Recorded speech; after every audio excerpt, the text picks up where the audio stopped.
नमस्कार, खरा सौदा में आपका स्वागत है। आपके साथ मैं हूं मानसी दवे और आइए सीधा चलते हैं ट्रेडर स्क्रीन की तरफ। जुड़ते हैं अजय के साथ और उनसे जानते हैं कि ट्रेडर स्क्रीन भारतीय बाजार के लिए सेटअप कैसा नजर आ रहा है। Ajay, good morning. 2 हफ्तों की तेजी के बाद कंसोलिडेशन पिछले हफ्ते देखा, मंथली एक्सपायरी का हफ्ता, आज के लिए शुरुआत कैसी लग रही है ट्रेडर स्क्रीन पर? Good morning Mansi. Well Mansi, over the weekend बहुत ज़्यादा क्लियर क्यूज़ नहीं आए हैं। इनफैक्ट जो थोड़े बहुत हैं भी वो भी दबाव वाले क्यूज़ हैं। अगर आप देखें ग्लोबल क्यूज़ मिक्स्ड है। ये जो लॉकडाउन का मामला चाइना में वापस शुरू हो रहा है, हालांकि ये 10 दिन से चल रहा है, पहले छोटे शहरों में था, अब बड़े इलाकों में आधे आधे शहर पूरे लॉकडाउन हुए जा रहे हैं। तो इससे दबाव आपको मिल रहा है क्रूड ऑयल में। क्रूड ऑयल के ऊपर प्रॉब्लम भी थी आपको क्योंकि वो वापस एलिवेटेड था, तो ये एक इशू क्लियर होता हुआ नज़र आया। FIS की सेलिंग अभी भी नेगेटिव है, तो देखने वाली बात है कि ये जो 4-5 दिन की हमने बाइंग देखी थी वो वापस आती है या नहीं। वो एक क्लियर ट्रेंड नहीं बन पा रहा था। DIs ऑफ कोर्स वापस आ गए। एक चिंता की बात यह है कि लास्ट वीक में हमने 17,200 के ऊपर 17,100 के ऊपर काफ़ी अनवाइंडिंग देखी। जैसा कि हम पहले भी बोल चुके हैं, कई हफ्तों में 15,700 से लेकर 17,200 का एक जो अपमूव आया है। जितना समय हम यहाँ पे गुजार रहे हैं ना 17,200 पे और ऊपर नहीं जा पा रहे हैं, तो लोग हताश होकर अपनी पोजीशंस अनवाइंड कर रहे हैं। वो अनवाइंडिंग आपको दिखाई दी और ये हफ्ता बहुत क्रूशियल होगा। तो सेंटिमेंट में नेगेटिव तो नहीं कहूँगा, सेंटिमेंट कॉशियस है। 17,100 और 200 के जोन में बाइंग अटेम्प्ट होती है, लेकिन वो रह नहीं पा रही है ऊपर के लेवल पे। तो ट्रेंड अभी पॉजिटिव है, ब्रेकडाउन तो नहीं हुआ है क्लियरली, लेकिन बहुत मिक्स क्यूज़ हैं। और जैसा कि बहुत सारे टेक्निकल ट्रेडर्स हमारे चैनल पे लास्ट वीक कह भी रहे थे, एक्शन जो है वो साइड मार्केट में स्पेसिफिक काउंटर्स में हो गया है और निफ्टी, बैंक निफ्टी में अभी कोई क्लियर अटेम्प्ट नहीं कर रहा है बड़े सौदे क्रिएट करने का। आइए समझते हैं डिम्पी से भी इस मॉर्निंग में कि किस तरह के डेटा पॉइंट्स वो रीड कर रहे हैं Nifty, bank Nifty. Good morning Dimpy. Morning Ajay. अगर आप डेटा के हिसाब से देख रहे हैं, जैसे आपने सामने मिक्स्ड लिखा है, कुछ हद तक ट्रेंड भी मिक्स्ड ही है। आप अगर अनवाइंडिंग का प्रेशर देख रहे हैं, सेकंड डे है जब निफ्टी और बैंक निफ्टी के अंदर अनवाइंडिंग देखने को मिल रही है। मैं पहले कैश के सेगमेंट के साथ शुरू करूंगा कि कैश के अंदर कल 1,500 करोड़ रुपए की बिकवाली हुई है। DIs ने काफ़ी हद तक कवर करने की कोशिश की है 1,300 के, लेकिन इसके अलावा आप सारे सेगमेंट जो देख पा रहे हैं वो एक तो 1,000 करोड़ से कम के हैं और सारे माइनस हैं। 224, 540 और उसके बाद अगर आप देखेंगे 343 स्टॉक्स का अगली प्लेट दिखाएं और 133, ये सारे के सारे आपको माइनस दिख रहे हैं। अगला आते हैं निफ्टी पे। एक्चुअली हो क्या रहा है, होगा क्या निफ्टी पे अगर आप देखेंगे तो 2 लाख का शेयरों का ओपन इंटरेस्ट है। ओपन इंटरेस्ट ना बढ़ा नहीं रहा, ये बड़ी बात है। यानी कि जो पोजीशंस खड़ी है वो खड़ी है, जो भी आप बता रहे हो कि लोग फर्स्ट एड हो रहे हैं। एक तो ये पॉइंट। दूसरा इंपॉर्टेंट पॉइंट क्या है, इसके अंदर 3-3.5% का ओपन इंटरेस्ट घटा हुआ है और अनवाइंडिंग की पोजीशंस बन रही है। अनवाइंडिंग स्थिति अच्छी नहीं होती है, शॉर्ट हो, कवरिंग हो, ये सब चलता रहे तो इंटरेस्ट बना रहता है, लेकिन अनवाइंडिंग अच्छा साइन नहीं है। ये बैंक अच्छा रेजिस्टेंस और सपोर्ट एक बार वापस से दिखा दिएगा। वही रेजिस्टेंस है, वही सपोर्ट है। 17,000 के नीचे गए तो वीक हो जाएंगे, 17,400 के ऊपर आए तो स्ट्रांग हो जाएंगे। इसी के बीच में दायरे में चलेगा। 17,200 आप बता रहे सिल्वर लाइनिंग है, जितना इसके बीच में चलेंगे आप एक शांत स्वभाव का देखेंगे मार्केट को। बैंक निफ्टी के अंदर 6-6.5% का माइनस हुआ है ओपन इंटरेस्ट। इसका मतलब वहाँ पे जो अनवाइंडिंग का प्रेशर है वो ज़्यादा सीवियर है। आप जब भी पुल बैक अपना देखेंगे ना, वो बैंक निफ्टी में स्लो देखेंगे, तो ये बैंक निफ्टी में थोड़ा सा ध्यान रखिएगा। अब बैंक निफ्टी कहाँ पे तेज होगा, कहाँ पे शॉर्ट कवरिंग बहुत फास्ट आएगी, अगली प्लेट में आपको दिखेगा, वह 36,707। इसको पार करने पर ही बैंक निफ्टी चलेगी। जब तक ये लेवल पार नहीं होगा तब तक आप बैंक निफ्टी को स्लो मूवर, छोटा मूव देके प्रॉफिट भी बुक करते जाइएगा। PCR मैं आपको जल्दी से दिखा देता हूँ इस समय PCR की सिचुएशन क्या है। दोनों एक से नीचे हैं, थोड़ा ओवरसोल्ड है, लेकिन ज़्यादा ओवरसोल्ड इस समय बैंक निफ्टी है। अगर कभी पुल बैक आए तो इसको वॉच जरूर करिएगा, लेकिन जो मैंने आपको लेवल बताया 36,707 पार होने पर ही लॉन्ग पोजीशंस आपको लेनी है, तो कवरिंग ले सकते हैं। इसके अलावा विक्स 23.5 का है। ये इंटरनेशनली विक्स भी कम हुआ है, जिसको हम CBOC कहते हैं, वो इंटरनेशनली भी कम हुआ है। यानी कि बाजार के अंदर आपको 400 पॉइंट के बड़े मूवमेंट नहीं मिलेंगे। अब आपको मूवमेंट मिलेंगे 200 पॉइंट के, 250 पॉइंट के निफ्टी के अंदर। बट ये एक अच्छी बात भी होती है अगर उसको पॉजिटिवली देखें। जब कंप्रेस होने लगता है किसी एक पॉइंट के आसपास, तो बाजार बड़ा मूव करता है, या तो नीचे या ऊपर। लेट्स सी क्या जाता है। लेकिन धन्यवाद इस बात के लिए। तो डिम्पी एक्सप्लेन कर रहे थे कि आपको FNO मार्केट से क्या क्यूज नजर आते हैं। लेकिन मानसी के पास वापस जाते हैं, निफ्टी के ट्रेड्स लेते हैं। बहुत सारे स्टॉक स्पेसिफिक स्टोरीज आई हैं ओवर द वीकेंड, वो सब हम एनालाइज करेंगे। बिल्कुल, शुक्रिया अजय, डिम्पी, शुक्रिया FNO के ट्रेड्स और साथ ही ट्रेडर स्क्रीन हमें समझाने के लिए। तो क्लियरली हफ्ते की शुरुआत में बाजार फिलहाल क्लियर डायरेक्शन नहीं ले दिख रहा है, लेकिन चलिए इस बीच हमारे टेक्निकल एक्सपर्ट्स को जोड़ते हैं, उनसे समझते हैं कि टेक्निकली उनका डेटा क्या कुछ बता रहा है। हमारे साथ इक्विटी 99 के राहुल शर्मा जुड़ गए हैं, उनसे बातचीत करेंगे थोड़ी देर में। हमारे साथ वाशना इन्वेस्टमेंट्स के मिस्टर CA रुद्रमूर्ति होंगे और कैटलिस्ट वेल्थ के प्रशांत सावंत भी हमारे साथ जुड़ने वाले हैं। Rahul, to start with you, good morning. नए हफ्ते की शुरुआत और मंथली एक्सपायरी का हफ्ता है, क्या लगता है शुरुआत में आज का सेशन कैसा नजर आएगा?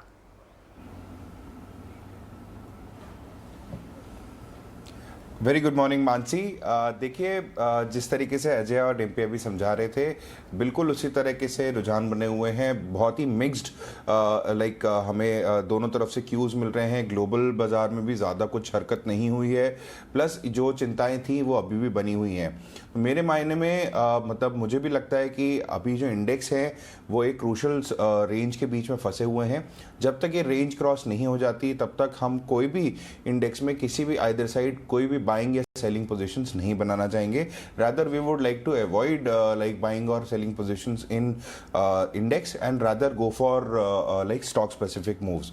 इसी के चलते बट निफ्टी में अगर हम देखें टेक्निकली तो 17,100 इमीडिएट बेसिस पे एक सपोर्ट पॉइंट है। इसके अगर ये पॉइंट्स फिसलते हैं तो मुझे लगता है 17,040 एक दूसरा सपोर्ट बन के आएगा और तीसरा सपोर्ट 16,900 के पास में मौजूद है निफ्टी के पास में। अगर ऑन द अपसाइड हम देखें रांची तो मुझे लगता है 17,230 on the immediate basis resistance है।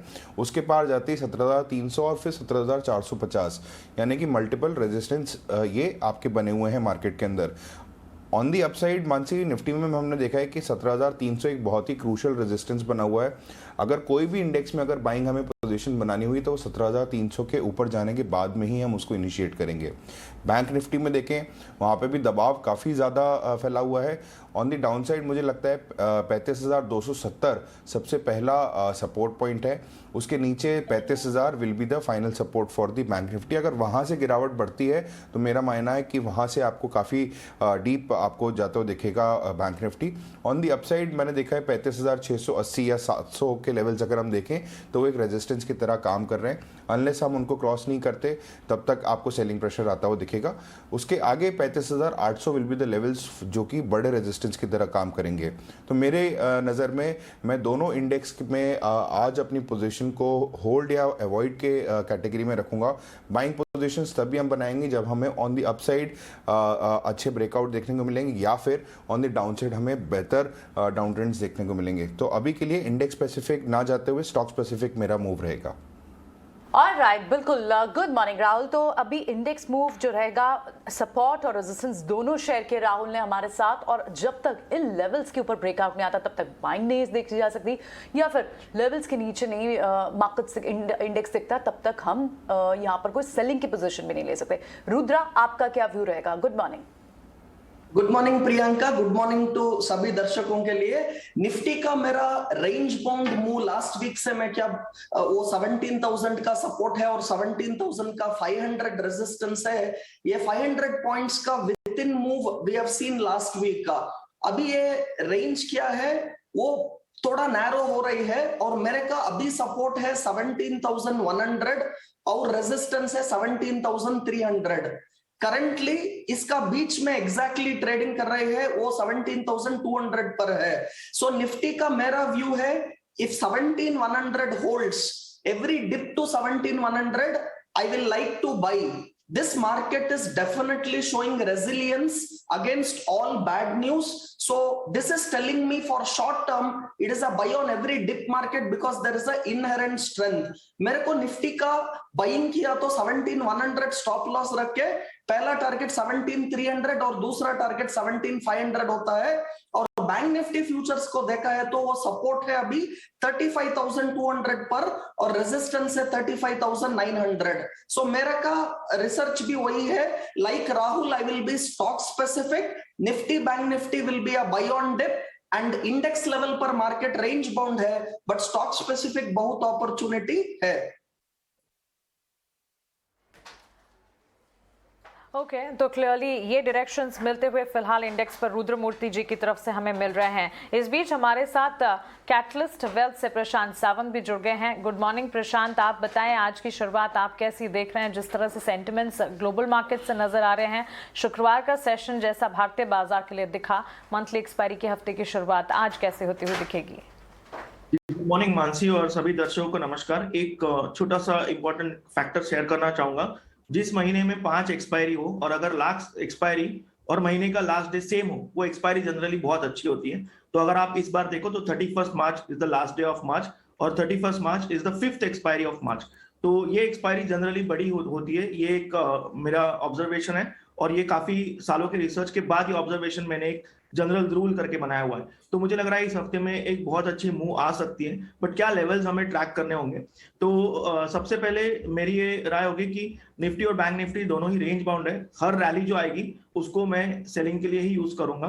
क्या लेवल्स पे सेल करना चाहिए, तो मेरी ये राय होगी कि निफ्टी के लिए दो तरीके से हम इसको ट्रीट कर सकते हैं। एक होगा कि इसका जो मेजर सपोर्ट है वो करीबन मार्च फ्यूचर्स में 17,040 यानी हम 17,000 कहेंगे। तो अगर 16,950 के नीचे जाए तो मैं इसको बेचना चाहूंगा विद स्टॉप लॉस एट 17,150 यानी करीबन 200 पॉइंट का stop loss for a target of 16,450। दूसरा तरीका होगा अगर इसमें रैली आए 17,350 से लेके 450 के रेंज में, तो वहां पे मेरा एक बहुत अच्छा शॉर्ट बनेगा विद स्टॉप लॉस ऑफ 17,650 और मेरा टारगेट तब होगा 16,850। मैं ये व्यू क्यों रख रहा हूँ, एक बेसिक चीज बता रहा हूँ कि Nifty lower top lower bottoms की सीरीज में था जहां से एक अच्छी रैली आई है विदाउट वॉल्यूम। अब इस रैली के हम बेसिक 50% फिबोनाची डिप पे भी आ जाए तो भी हमारा जो लेवल आएगा वो करीबन 16,580 आएगा। तो मैं उस ट्रेड के लिए इसको एक रिस्क रिवॉर्ड के हिसाब से ट्रेड करना चाहूंगा और उसके बाद मैं डिसाइड करूंगा कि ट्रेंड किस डायरेक्शन में जा रही है। ठीक है, तो यहाँ पर थोड़ा सा वेट एंड वॉच जो प्रशांत करना चाहते हैं और उसके बाद वो यहाँ डिसीजन लेना चाहते हैं। लेकिन बहुत इंपॉर्टेंट एक बात उन्होंने बताई कि बाय ऑन डिप्स लगता है उन्हें, और साथ ही जो एक फैक्ट शेयर किया डीप रिसर्च के बाद। Prashant, thank you so much for bringing this up. चलिए ठीक है, हम कॉल्स भी लेंगे, ट्रेडिंग कॉल्स भी लेंगे, लेकिन सबसे बड़ी न्यूज एक जो हम एंटरटेनमेंट वर्ल्ड में देख भी रहे थे कि पिछले कई दिनों से पीवीआर, आईएनऑक्स, इन शेयर्स में सर्च था और रीजन था पीवीआर और आईएनऑक्स का मर्जर। अजय भी है हमारे साथ। अजय, मॉर्निंग। ये तो एक बड़ा मार्केट शेयर निकल कर आएगा, क्योंकि अब आप देखें तो चार ही इंपॉर्टेंट की प्लेयर्स है जिसमें से अगर दोनों पीवीआर और आईनॉक्स एक मर्ज एंटिटी हो जाते हैं तो they will be the top player for sure. बिल्कुल। Good morning Priyanka. ये बहुत ही शानदार transaction over the weekend announce हुआ और बाजारों मैं बता दूंगी एकदम ही खबर नहीं थी इसकी, बहुत अच्छी तरीके से, it was well guarded deal for sure. दोनों मैनेजमेंट की जो कमेंट्री आई है, जो रीजंस वो बता रहे हैं, इंक्रीज्ड ओटीटी और स्ट्रीमिंग प्लेटफॉर्म से competition, lack of investment, last 2-3 साल से कुछ नया इन्वेस्टमेंट हुआ नहीं है और आगे अगर बड़े करने हैं कारोबारों को तो कैपेक्स की ज़रूरत है, दोनों मिलके सिनर्जीज कर पाएंगे। 200 स्क्रीन्स पर ईयर ऐड करने की बात की है तो एक बड़ी एंटिटी बन के आएगी। पीवीआर का स्टॉक अगर आप देखें फ्राइडे को भी 5% ऊपर था और बाजार को शायद ऐसा लग रहा है कि उसकी तरफ टिल्टेड है। देखिए 2.5% ऊपर, इनफैक्ट 5 था, एंड आते आते थोड़ा सा ऑफ हाइज हो गया, लेकिन फिर भी 1900 के आसपास ये जा चुका है। अगर हम बात करें आईनॉक्स का, वो भी लास्ट 2 हफ्ते से दोनों स्पेसेस काफ़ी एक्टिव थी, तो ये इंटरेस्टिंग होगा देखना कि बाजार को ये जो शेयर स्वैप आया है, हर 10 शेयर पे 3 पीवीआर के शेयर, वो बाजार किस तरह से रीड करता है, ये बहुत इंपॉर्टेंट होगा देखना। क्लियरली ये दोनों एंटिटीज के लिए तो विन विन है, लेकिन शेयर धारकों के लिए, शेयर होल्डर्स के लिए आईनॉक्स के या पीवीआर के दोनों किस साइड में टिल्ट होते हैं, ये बाजार कैसे रिएक्ट करेगा, ये बहुत इंटरेस्टिंग होगा देखना। इनफैक्ट हमने टॉप एनालिस्ट से ये बात की थी जो ट्रांजैक्शन को बहुत क्लोजली मॉनिटर कर रहे हैं और कैलकुलेट करके देख रहे हैं। आइए उनका भी हम व्यू जान लेते हैं आईनॉक्स पीवीआर मर्जर पे किस तरह के रिएक्शंस आए। इनफैक्ट गौरव जिसने स्टोरी ब्रेक की, हमारे कोलीग ईटी से बहुत क्लोजली वो भी ट्रैक कर रहे थे इस ट्रांजैक्शन, उनका भी व्यू जानते हैं।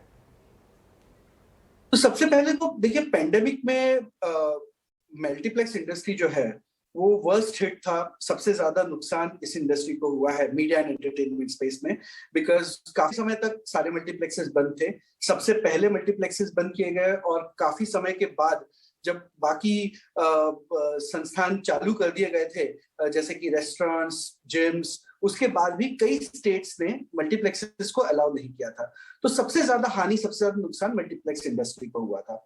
उसके अलावा हमने ये भी देखा कि बिकॉज ऑफ ओटीटीज बहुत सारी मूवीज जो है वो डायरेक्टली ओटीटीज पे चली गई, तो एक लोगों की हैबिट में भी एक चेंजेस आ गए। उन्होंने भी ये देखना शुरू कर दिया कि मूवी जो है वो रिलीज होने के अगर 4 हफ्ते बाद ही टीवी पे या ओटीटी पे आ जाएगी तो मल्टीप्लेक्स में जाने की जरूरत नहीं है।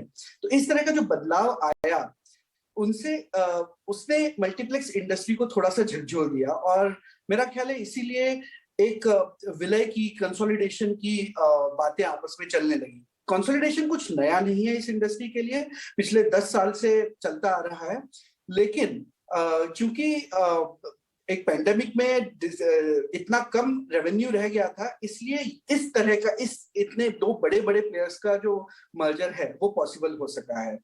क्योंकि आप देखिए अभी कंपटीशन कमीशन ऑफ इंडिया एक नॉर्मल ईयर में इस तरह के मर्जर को कभी अप्रूव नहीं करता। ये एक नंबर 1 प्लेयर और नंबर 2 प्लेयर, आप अगर इन दोनों को मिला दें तो टोटल स्क्रीन्स जो है वो 1500 के ऊपर है। हालांकि हमारे देश में 9500 से ज्यादा स्क्रीन्स हैं इस समय, लेकिन इन दोनों का रेवेन्यू अगर आप 2020 FY 2020 का रेवेन्यू देखें तो दोनों का रेवेन्यू मिला के 5300 करोड़ के ऊपर होता है, जो कि almost 53% of overall box office revenue of India था। तो इस तरह के मर्जर को एक नॉर्मल ईयर में कभी भी कंपटीशन कमीशन अप्रूव नहीं करता। तो मेरे ख्याल से अगर हम वैल्यूएशन की बात करें तो डेफिनेटली आइनॉक्स को जो वैल्यूएशन मिली है एज अ टारगेट एंटिटी वो पीवीआर से कुछ 15% कम है, और आई थिंक ये डिजर्व करता है बिकॉज पीवीआर एक बहुत ही प्रीमियम चेन है। आइनॉक्स और पीवीआर की अगर हम कंपैरिजन करें तो पीवीआर एडवर्टाइजिंग में, स्पेंड पर हेड में, टिकट प्राइसेस में एक हायर प्रीमियम पे है, और ये प्रीमियम के वजह से पीवीआर को वैल्यूएशन थोड़ा ज़्यादा मिलता है ईवी पर स्क्रीन बेसिस पे, और आइनॉक्स को उतना ही उसकी वजह से ही कम मिलता है।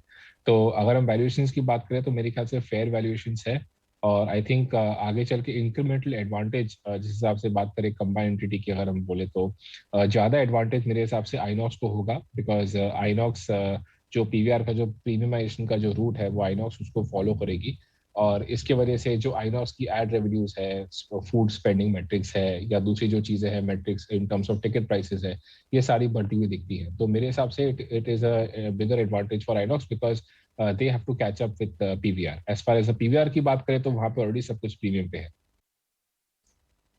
मुझे ऐसा लगता तो नहीं है, मेरे हिसाब से दोनों ही स्टॉक्स पॉजिटिव नोट पे ही खुलने चाहिए, बट डेल्टा अपसाइड की अगर हम बात करें, नियर टर्म अपसाइड की, तो वो आइनॉक्स पे थोड़ा ज़्यादा दिखेगा, बिकॉज आइनॉक्स जैसा मैंने आपको बोला कि कैचअप करेगा, तो उसमें जो डेल्टा पोटेंशियल अपग्रेड का स्कोप है वो बहुत ही ज़्यादा है, थोड़ा ज़्यादा है। और अगर हम मार्केट कैप की बात करें या वैल्यूएशन की बात करें, आइनॉक्स की जो वैल्यूएशन है जो फ्राइडे की क्लोजिंग है उससे कुछ 15% बढ़ती हुई है। तो मेरे ख्याल से अपसाइड अगर हम बात करें या स्टॉक जो ओपन खुलेगा, आई थिंक आइनॉक्स ज़्यादा बड़े अपसाइड से खुलेगा एज कम्पेयर टू पीवीआर। तो ओवर द वीकेंड ये बड़ी मेगा डील सामने आती हुई, और एनालिस्ट और एक्सपर्ट्स का भी ये मानना है कि इस डील से दोनों ही कंपनियों के कारोबार और साथ ही सेक्टर स्पेसिफिक भी यहाँ पर काफ़ी पॉजिटिव आउटकम्स देखने को मिलेंगे। इस पर ब्रोकरेज रिपोर्ट्स भी आई हैं जो थोड़ी देर में हम आपको बताएंगे, लेकिन फिलहाल वक्त है त्रिमूर्ति सेगमेंट का, यानी कि वो 3 दमदार शेयर्स जानने का जो कि खबरों के दम पर एक्शन में रह सकते हैं। और आज ये बताने के लिए सौमित हमारे साथ जुड़ गए हैं। सौमित, बताएं कौन से हैं वो त्रिमूर्ति शेयर्स? पहला तो सागर सीमेंट फोकस में रहेगा, क्योंकि प्रेम जी इन्वेस्ट करीब 1.32 करोड़ शेयर सागर सीमेंट में सब्सक्राइब करने वाला है 265 रुपीज़ प्राइस पे। अब ये प्राइस सिर्फ 4% प्रीमियम पे है, बट ये इन्वेस्टमेंट काफ़ी बड़ा है, करीब 350 करोड़ रुपए का इन्वेस्टमेंट है, और प्रेम जी इन्वेस्ट करीब 10% स्टेक होल्ड करेगा कंपनी में। अब अगर आप देखते हैं तो म्यूचुअल फंड्स और फॉरेन इन्वेस्टर्स जो है वो करीब 14.7% स्टेक होल्ड करते हैं, जो पिछले 1 साल में बढ़ गया है। पिछले 1 साल पहले ये करीब 13.8% के आसपास था। अब जो ये फंड इन्फ्यूजन होगा सागर सीमेंट में करीब 350 करोड़ रुपए का, वो कंपनी अपने ऑर्गेनिक और इनऑर्गेनिक एक्सपेंशन के लिए यूज़ करने वाला है। और अगर आप देखते हैं तो कंपनी का जो नेट डेट करीब 970 करोड़ रुपीस के आसपास था दिसंबर एंडेड क्वार्टर में, ये भी थोड़ा कम हो जाएगा, और जो नेट डेट टू एबिटा था जो कि वो पीक पे था 3.9 टाइम्स से, वो भी कम हो जाएगा post this fund infusion. Second stock जो फोकस में रहेगा वो है इमामी, क्योंकि वो रैकेट का डर्मिकुल ब्रांड एक्वायर करने वाला है करीब 432 करोड़ रुपीज़ का। भी डर्मिकुल ब्रांड का स्ट्रॉन्ग प्रेजेंस है नॉर्दर्न इंडिया में, और ये एक्विजिशन के बाद इमामी का जो मार्केट शेयर रहेगा टैल्कम पाउडर मार्केट में वो करीब 45% का हो जाएगा। नवरत्न कूल की वजह से उनका मार्केट शेयर ऑलरेडी 20% था, और ये डर्मिकुल ब्रांड एक्वायर करने के बाद उनका मार्केट शेयर 45% पे बढ़ जाएगा। अब ब्रोकरेज के हिसाब से अगर हम देखते हैं तो जो ये एक्विजिशन हो रहा है ये 4 times price to sales multiple पे हो रहा है, और मार्जिन के हिसाब से भी अगर हम देखते हैं तो ये एक्विजिशन एक्रेटिव रहेगा, यानी कि पॉजिटिव रहेगा कंपनी के लिए।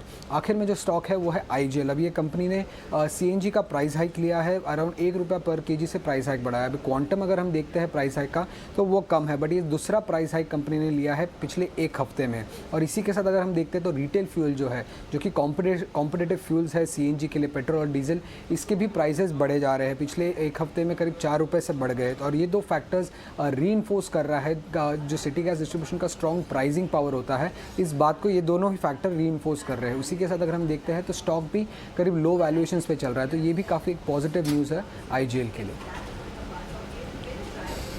ऑलराइट, ठीक है, बिल्कुल। तो ये आज के 3 स्टॉक्स, त्रिमूर्ति स्टॉक्स, जिन पर हम नजर रखेंगे, तो इमामी, आईजीएल और सागर सीमेंट्स। चलिए इन पर भी टेक्निकल राय लेंगे, लेकिन अभी सारे टेक्निकल एनालिस्ट से एक बार आज की ट्रेडिंग पिक्स ले लेते हैं। राहुल, आपसे शुरुआत करते हैं। तो आप अगर अभी थोड़े से कॉशियस लग रहे हैं, रेजिस्टेंस भी बता रहे हैं, सपोर्ट भी बता रहे हैं, तो क्या आप एक हेड स्ट्रैटेजी रख रहे हैं या फिर आपकी बाय कॉल्स ही हैं आज, और आपकी call of the day?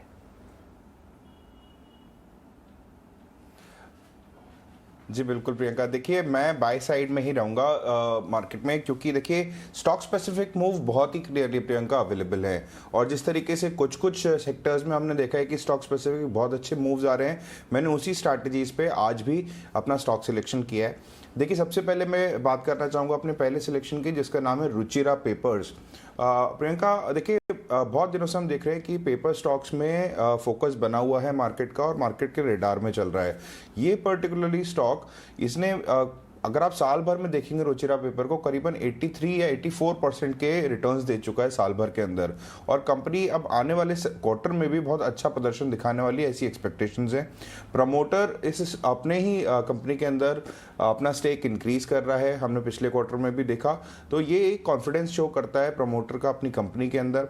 Technically अगर बात करूं तो देखिए टेक्निकली स्टॉक एक मेजर मोमेंटम के अंदर है। हमने पिछले सेशन में भी देखा कि जिस तरीके से लाइक एक प्रॉफिट बुकिंग वहाँ पे एक बन रही थी, बट फाइनली फिर एक फ्रेश बाइंग भी आती हुई दिखी स्टॉक के अंदर, और स्टॉक्स ने दोबारा अपनी हायर पोजीशंस को रिटेन किया। अभी रुचिरा पेपर जिसकी लास्ट क्लोजिंग 112 रुपए में मिली है, उसमें अपसाइड टारगेट मैंने रखे 122 रुपए से लेके 125 रुपए के। यहाँ पे स्टॉप लॉस प्लेस करना होगा 108 रुपए का। दूसरा सिलेक्शन रहेगा इंफ्रा स्पेस से, नाम है कंपनी का आईआरबी इंफ्रा। देखिए ये स्टॉक भी काफ़ी फोकस में रहा है, थोड़ा कंसोलिडेट किया है ऑल्दो, बट कहीं ना कहीं इन्वेस्टर्स का ध्यान इस पर भी बना हुआ है। मुंबई पुणे के बीच के जो एक्सप्रेस हाईवे हैं उनको कंट्रोल करते हैं, और आने वाले समय में मुझे लगता है कि अच्छे नंबर्स भी कंपनी पोस्ट कर सकती है। हमने लास्ट सेशन में इसमें एक ब्रेकआउट आता हुआ देखा, और स्टॉक जो है वो अपने 50 डिमा के जस्ट अबव क्लोज हुआ, जो कि एक पॉजिटिविटी दिखाता है चार्ट्स पे। स्ट्रक्चर पॉजिटिव है, और जिस तरीके से स्टॉक ने एक अच्छा बेस, स्ट्रॉन्ग बेस फॉर्म किया है, मुझे लगता है कि यहाँ से आपको एक अच्छी चाल देखने को मिल सकती है। टारगेट रहेगा आईआरबी इंफ्रा में 245 रुपीज से 250 का। यहाँ पे मैं स्टॉप लॉस मेंटेन करना होगा 230 रुपए का। थर्ड सिलेक्शन रहेगा होटल क्षेत्र से। हमने पहले भी काफ़ी सारे होटल स्टॉक्स के बारे में डिस्कशंस किया है, अभी भी इनफैक्ट कुछ कुछ ऐसे होटल स्टॉक्स हैं जहाँ पे अच्छे आपको मूवमेंट्स आते हुए दिखेंगे। आज का सिलेक्शन है EIH लिमिटेड। देखिए इसकी लास्ट क्लोजिंग हमें मिली है 149 के पास में। एक स्मॉल गैप अप ओपनिंग के बाद में लास्ट सेशन में इसने एक अच्छी तरीके से परफॉर्मेंस दिखाई, अच्छा मोमेंटम गेन किया। जिस तरीके की कंसोलिडेशन चल रही थी पिछले हफ्ते में, उसके ऊपर आके इसने अपनी closing the. On the immediate basis 152 rupees का इसमें एक लेवल है, जो कि एक छोटा सा लाइक एक हर्डल की तरह काम करेगा, बट वहीं पे आपको एक बड़ा ब्रेकआउट आता हुआ दिखेगा इस स्टॉक के अंदर। होटल स्टॉक्स जिस तरीके से फोकस में है, अनलॉक थीम पूरे सब जगह प्ले हो रही है। ट्रैवल एंड टूरिज्म में हमने देखा है कि अच्छा हाइक देखने को मिल रहा है क्रॉस कंट्री। मुझे लगता है कि ये EIH आपको यहाँ से अच्छा परफॉर्मेंस दिखा सकता है। अपसाइड मैंने इमीडिएट बेसिस पे टारगेट रखे हैं 158 के, और जो स्टॉप लॉस है वो है 143 का EIH लिमिटेड के अंदर। इन तीनों स्टॉक्स में से मैंने अपना कॉल ऑफ द डे का सिलेक्शन बहुत ही डिफिकल्ट था, क्योंकि तीनों ही स्टॉक्स बहुत अच्छे मोमेंटम दिखा रहे हैं, बट रुचिरा पेपर्स पे मेरा फोकस रहेगा, जिसको मैं अपना कॉल ऑफ द डे देना चाहूंगा। ठीक है, रुचिरा पेपर्स, तो रुचिरा पेपर, आईआरबी इंफ्रा और EIH, और रुचिरा पेपर रहेगा राहुल की call of the day. Rudra, आपकी कॉल्स क्या होंगे और आपकी कॉल ऑफ द डे? या मेरे को MCX चार्ट्स पर डेफिनेटली बुलिश साइंस पैटर्न्स है, और क्लियर ब्रेकआउट आया है पहला 1400 पर, और एक छोटा सी ब्रेकआउट अबव 1420 पर भी है। स्टॉक का क्लियर ब्रेकआउट है। प्राइस वॉल्यूम एक्शन बहुत पॉजिटिव है। प्राइस का movement is also supported by addition in open interest. And trading के लिए मैं ऑलवेज प्रिफर करता हूं F&O स्टॉक्स के लिए। MCX F&O में भी है, एंड 1560 का टारगेट दे रही हूं MCX को, और स्टॉप लॉस रखना है इसको 1420 पर। Kotak bank, after all the selling and all that patterns of fundamental news, patterns of strong supports are now at 1700, and मेरे को Kotak bank is a very good candidate to go long for a very short term, F&O में भी again available and Kotak का target है 1770 initially and eventually Kotak can even go to 1950. इसको मैं stop loss रखता हूं 1700 पर. रिस्क रिवॉर्ड बहुत बहुत पॉजिटिव है because we are getting stock very close to the stop loss zone only and upside targets can go up to 1950. और मेरा थर्ड बाई कॉल है, I have picked it from broader market, वो है Sanghvi movers. This stock again showing clear signs of accumulation and strong support है stock को 175 पर. वही stop loss रख के I am looking at initial targets of 225 on Sanghvi mover, a great risk reward buy at current level. And मेरा call of the day एमसीएक्सी pick करता हूं. टारगेट है 1560 एंड स्टॉप लॉस रखना है 1420 पर. क्लियरली 3 पिक्स यहाँ पर रुद्रमूर्ति जी की तरफ से आती हुई, इसमें एमसीएक्स को कॉल ऑफ द डे के तौर पर ये मानते हुए 1560 के टारगेट्स को यहाँ पर मानकर चला जा सकता है. प्रशांत, आपकी तरफ से स्टॉक स्पेसिफिक रिकमेंडेशन और उनमें से आपकी कॉल ऑफ द डे बताएं. जी मानसी, फर्स्ट पिक मेरा होगा स्मॉल कैप फार्मास्यूटिकल सेक्टर से. सेक्टर सपोर्ट है और वो स्टॉक है हिकाल. तो हिकाल में मैं देख रहा हूँ कि जो जनवरी की शुरुआत में एक सेलिंग आई थी वो एब्जॉर्ब हो गई. उसके बाद एक बहुत अच्छा एक्यूमुलेशन हुआ है क्योंकि जो प्राइस पैटर्न है वहां पे क्लियर दिख रहा है कि जो लोज बने थे वो ब्रेक नहीं हुए. और दूसरी बात मुझे दिख रही है कि अब 400 नंबर को काफी बार रेजिस्ट कर रहा था, 400 के लेवल्स को. उसके ऊपर जब ब्रेकआउट आया है वो वॉल्यूम के साथ आया है, यानी जैसे कि कहते हैं कि भाव और भावना दोनों जुड़े हुए हैं, प्राइस वॉल्यूम दोनों सिंक में है. तो इसलिए मैं इसके साथ जाना चाहूंगा. मैं इसमें हर डिप पे इन्वेस्ट करूंगा, स्टॉप लॉस में रखूंगा 395 के नीचे close will be my exit point. और इसमें मुझे एक रिस्क रिवॉर्ड बहुत अच्छा लग रहा है. तो इसमें मैं जो फर्स्ट टारगेट देख रहा हूँ वही स्ट्रेट अवे करीबन 490 से 500 के रेंज में दिख रहा हूँ और इसके ऊपर ये स्टॉक सस्टेन करे तो ये बहुत अच्छे रेंज में जा सकता है. सेकेंड पिक जो मेरा होगा वो होगा one of the previous multibaggers जो एक बहुत अच्छे सपोर्ट पे आया हुआ है, जो है जयंत एग्रो. बट इसको मैं एक कंडीशनल बाय देना चाहूंगा. मैं इसको 255 के ऊपर बाय करना चाहूंगा. ब्रेकआउट है, वॉल्यूम है, बट 255 के ऊपर ये क्रॉस कर जाए तो मैं इसमें डेफिनेटली बाय करूंगा with a stop loss below 230, यानी 230 के नीचे मेरा स्टॉप लॉस होगा. इसमें जो टारगेट में देख रहा हूँ वो स्ट्रेट 325 के लेवल्स देख रहा हूँ. तो ये मेरे लिए एक बहुत अच्छा रिस्क रिवॉर्ड का ट्रेड है ये दोनों ही स्टॉक्स. और जो स्टॉक में काफी दिनों से मुझे जिसमें वीकनेस दिखाई दे रही थी और जिसने गुरुवार शुक्रवार में वो मूवमेंट दिखाई भी थी वो था टाइटन. और इसमें मैं एक और नई ट्रेड देख रहा हूँ कि अगर ये 2500 के लेवल ब्रेक कर दे, यानी 2495 के नीचे 2495 के नीचे, मैं इसमें एक शॉर्ट करना चाहूंगा विद स्टॉप लॉस अबाउट 2535. और इसमें जो टारगेट में देख रहा हूँ वो फर्स्ट टारगेट में देख रहा हूँ 2425 का, यानी रिस्क रिवॉर्ड बहुत अच्छा है. तो ये मेरा एक एफएनओ सेक्टर से पिक होगा, कंडीशनल शॉर्ट. और अगर मार्केट में थोड़ी भी वीकनेस आई तो ये सबसे वीक शॉट है. इसने एक फॉल्स ब्रेकआउट दिया हुआ था जो कि कंफर्म हुआ है गुरुवार और शुक्रवार में. तो ये अगर वो लो ब्रेक कर जाए तो फॉल बहुत तेज आ सकता है. तो ये 3 मेरे पिक्स होंगे और call of the day Titan होगा. कुणाल से भी जान लेते हैं कि कुणाल के इस समय क्या ट्रेडिंग आइडियाज डेवलप हो रहे हैं. Good morning Kunal. कुणाल, अपने ट्रेडिंग आइडियाज बताएं आज के लिए. Good morning Ajay. तो मेरे 2 बाय कॉल्स रहेंगे और जो मेरा फोकस रहेगा वो 2 सेक्टर्स पे स्पेसिफिक है, पीएसयू बैंक्स और रियल एस्टेट. तो दोनों में से एक स्टॉक में पिक करूंगा. रियल एस्टेट में गोदरेज प्रॉपर्टीज मेरे अनुमान से आई थिंक बहुत ही उम्दा चार्ट बन रहा है. Inverted head and shoulder pattern, swing breakout, volumes coming back. तो काफी सारे पैरामीटर्स में गोदरेज प्रॉपर्टीज बहुत स्ट्रॉन्ग उभर के आ रहा है. तो मैं बाय के लिए रिकमेंड करूंगा. करीबन 1750 के आसपास का टारगेट रख सकते हैं इस पे, 1575 का stop loss.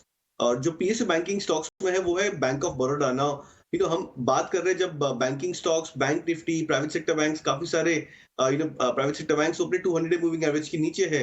But bank of Baroda एक ऐसा पीएसयू बैंकिंग स्टॉक है जो अपने 200 डीएमए, 50 डीएमए के काफी ऊपर ट्रेड कर रहा है. तो शॉर्ट टर्म चार्ट्स की बात करें तो एक inverted head and shoulder pattern stock ने कंफर्म किया है फ्राइडे के ट्रेडिंग सेशन में भी. तो मेरे अनुमान से एक बढ़िया चार्ट बन सकता है. और अगर बैंक्स को आउट परफॉर्म करे तो मेरे अनुमान से I think PSU banking stocks में से काफी सारे ऐसे नेम्स है जो शायद ज्यादा आउट परफॉर्म कर सकते हैं. बाय के लिए रेकमेंड करूंगा 116 का टारगेट, स्टॉप लॉस 104. पूजा के पास चलते हैं. अब जानते हैं कि आज मॉर्निंग में टॉप ब्रोकरेज कॉल्स क्या हैं, कौन सी रिपोर्ट्स पे आपका नजर और आपका ध्यान होना चाहिए. गुड मॉर्निंग पूजा, बताइए. जी गुड मॉर्निंग अजय। शुरुआत पीवीआर और आइनॉक्स पर जो रिपोर्ट्स आई उस पर शुरुआत कर लेते हैं। सीएलएसए ने अपनी रिपोर्ट जारी की है जिसमें इनका मानना है कि सिनर्जी काफ़ी बेहतर क्रिएट होगी इन दोनों के मर्जर से। दोनों को ही खरीदारी करने की राय यहाँ पर दी जा रही है और मल्टीप्लेक्स सेक्टर में कंसोलिडेशन से मजबूत ग्रोथ होने की संभावना है, ये मानना है सीएलएसए का। तो पीवीआर और आइनॉक्स पर दोनों पर ही खरीदारी की राय बरकरार है। इसके अलावा स्टील सेक्टर पर सिटी की रिपोर्ट आई है जहाँ पर कि टाटा स्टील और जेएसपीएल इनके टॉपिक हैं। टाटा स्टील के लिए जो लक्ष्य दिया है वो 1700 रुपए प्रति शेयर का दिया है और इनका मानना है कि चीन के अलावा जो दूसरे देश हैं वहां पर स्टील की मांग मजबूत रहेगी। घरेलू आयरन ओर की कीमतें आगे और ज्यादा बढ़ने की संभावना बताई जा रही है। और आखिर में वेदांता की बात करते हैं। जेपी मॉर्गन की रिपोर्ट आई है, ओवरवेट की राय बरकरार रखे हुए हैं, लक्ष्य 465 रुपए प्रति शेयर का देख रहे हैं। तेल, जिंक और स्टील के क्षमता विस्तार पर पॉजिटिव नजरिया। सारी की सारी ब्रोकरेज रिपोर्ट्स हैं जो कि इंपॉर्टेंट वंस हमारे सामने पूजा ने रखी। लेकिन पूजा, त्रिमूर्ति शेयर्स के अलावा और भी कई सारी खबरें होंगी जो कि शुक्रवार बाजार बंद होने के बाद ओवर द वीकेंड आती हुई दिखी होगी, खबरों वाले शेयर्स, और वो खबरें कौन सी हैं? जी, शुरुआत सबसे पहले फार्मा स्टॉक से कर लेते हैं। आज तमाम फार्मा कंपनियां फोकस में रहेंगी क्योंकि एक अपडेट आया है 1 अप्रैल से 850 जरूरी दवाओं के दाम हैं वो बढ़ सकते हैं और करीब 10.7% तक इस दाम में बढ़ोतरी हो सकती है। इसमें पेन किलर, हृदय रोग, बीपी की दवाओं के जो दाम हैं वो यहाँ पर बढ़ सकते हैं। तो आज फार्मा कंपनियों पर नजर रखिए। इसके अलावा विप्रो फोकस में रहेगा। FY22 के लिए 5 रुपए प्रति शेयर के अंतरिम डिविडेंड की कंपनी ने घोषणा की है। गेल पर भी नजर रखें। 31 मार्च को कंपनी की बैठक होगी जिसमें कि बायबैक को लेकर चर्चा की जा सकती है। एयरटेल भी फोकस में रहेगा। भारतीय एयरटेल और इंडस टावर ये दोनों कंपनियां फोकस में रहेंगी। इंडस टावर में एयरटेल की 4.7% इक्विटी के अधिग्रहण की योजना है और ये जो डील है ये 2388 करोड़ में ये डील हो सकती है और उसका जो प्राइस है वो 187 रुपए प्रति शेयर तय किया गया है। इस वैल्यू पर ये ट्रांजैक्शन हो सकता है। हम आपको बता दें इस वक्त इंडस टावर 202 रुपए प्रति शेयर के भाव पर कारोबार कर रहा है। LNT पर भी नजर रखिए। भारतीय नौसेना के लिए कंपनी 2 MPV यानी कि मल्टीपर्पज वेसल्स बनाएगी और ये जो ऑर्डर है 887 करोड़ का ये कॉन्ट्रैक्ट मिला है। तो आज LNT भी फोकस में रहेगा। Aster DM health care, Tamil Nadu सरकार के साथ कंपनी ने MOU साइन किया है जिसमें कि वहां पर अस्पताल बनाने के लिए कंपनी राज्य में करीब 500 करोड़ रुपए का निवेश करेगी। वेदांता पर नजर रखिए। कैन ऑयल एंड गैस में करीब 68.7 करोड़ डॉलर का निवेश को मंजूरी दे दी है जिसमें कि गैम्सबर्ग फेज 2 जिंक के विस्तार के लिए 46.6 करोड़ डॉलर के निवेश को मंजूरी दी है। तो एक बड़ा निवेश यहाँ पर कंपनी की तरफ से होता हुआ दिखाई देगा। इंडियन होटल्स भी आज फोकस में रहेगा। कंपनी QIP के जरिए कुछ रकम जुटाएगी और इसके जरिए करीब 10 करोड़ शेयर्स जारी करेगी। इश्यू प्राइस जो है इसका वो 202 रुपए प्रति शेयर फिक्स किया गया है। इसका जो फ्लोर प्राइस था वो हम आपको बता दें 203 रुपए प्रति शेयर था। तो ये इंडियन होटल्स पर इस खबर का कुछ रिएक्शन देखने की उम्मीद। और आखिर में बात करते हैं DLF की। गुरुग्राम और गोवा में कंपनी के 2 शॉपिंग मॉल्स खोलने की योजना है जिसमें कि कंपनी करीब 2000 करोड़ के निवेश की योजना बताई जा रही है। तो आज DLF पर भी नजर रखिए। पूजा, शुक्रिया ये सारी की सारी खबरें हमें बताने के लिए। तो ढेर सारी खबरें हैं जिस पर बाजार आज रिएक्ट करता हुआ दिखेगा। बट हमारे साथ अब मार्केट एक्सपर्ट नरेश मिरानी भी जुड़ गए हैं, उनसे बातचीत करते हैं। Naresh, good morning, welcome to 18 house Swadesh. आज के लिए मार्केट पर आउटलुक और स्टॉक स्पेसिफिक रिकमेंडेशन आप क्या बताना चाहेंगे? मार्केट पे आउटलुक वही है कि रेंज बाउंड मूव है। लोअर एंड पे 17,100 17,000 सपोर्ट है। डिप्स पे अभी भी बाई है निफ्टी और overall 17,450 upper and short term के लिए जो रेंज टफ रहेगा क्रॉस करने को। और इस पीरियड में स्टॉक स्पेसिफिक रहना और वहाँ पे डिफरेंट थीम्स प्ले आउट करेंगे। जैसे हमने लास्ट 2-3 वीक से देखा है ओपन अप थीम जो प्ले आउट कर रहा है अच्छे से, होटल्स, कसिनोज, थिएटर्स। और अब दूसरे जो एक थीम है थोड़ा बहुत जो रिवर्सल दिखाई दे रहा है और रियल एस्टेट स्टॉक्स में। पहला स्टॉक है गोदरेज प्रॉपर्टीज जो एक छोटा रेंज ब्रेकआउट देने पे है। स्टॉप लॉस होगा 1580, टारगेट 1800। सेकेंड है NTPC जिसका स्टॉप लॉस होगा 132, टारगेट 150। स्टॉक बहुत ही रेंज बाउंड है, डिफेंसिव बेट है यहाँ पे। कोशिश कर रहा है ब्रेकआउट की तरफ 135 क्रॉस करके सस्टेन करने को। एक छोटा सा स्टॉप लॉस और बड़ा टारगेट एक्सट्रीम शॉर्ट टर्म के लिए। Alright, NTPC and Godrej properties, ये रहेंगी दो कॉल्स नरेश की तरफ से। सो सारे हमारे एक्सपर्ट्स की रिकमेंडेशन आ गई हैं और अब हमारे साथ फंडामेंटल एनालिस्ट भी जुड़ गए हैं। हमारे साथ अविनाश गोरक्षाकर भी हैं। अविनाश, गुड मॉर्निंग, आप बने रहे हमारे साथ। लेकिन एक बार क्विकली सौमीत से ये समझ लेते हैं, हु इज मीटिंग हुम, यानी कहाँ आज एनालिस्ट मीट, इन्वेस्टर मीट, वहाँ एक्शन कहाँ और किन स्टॉक्स पर नजर रखनी होगी? सौमीत बताएं।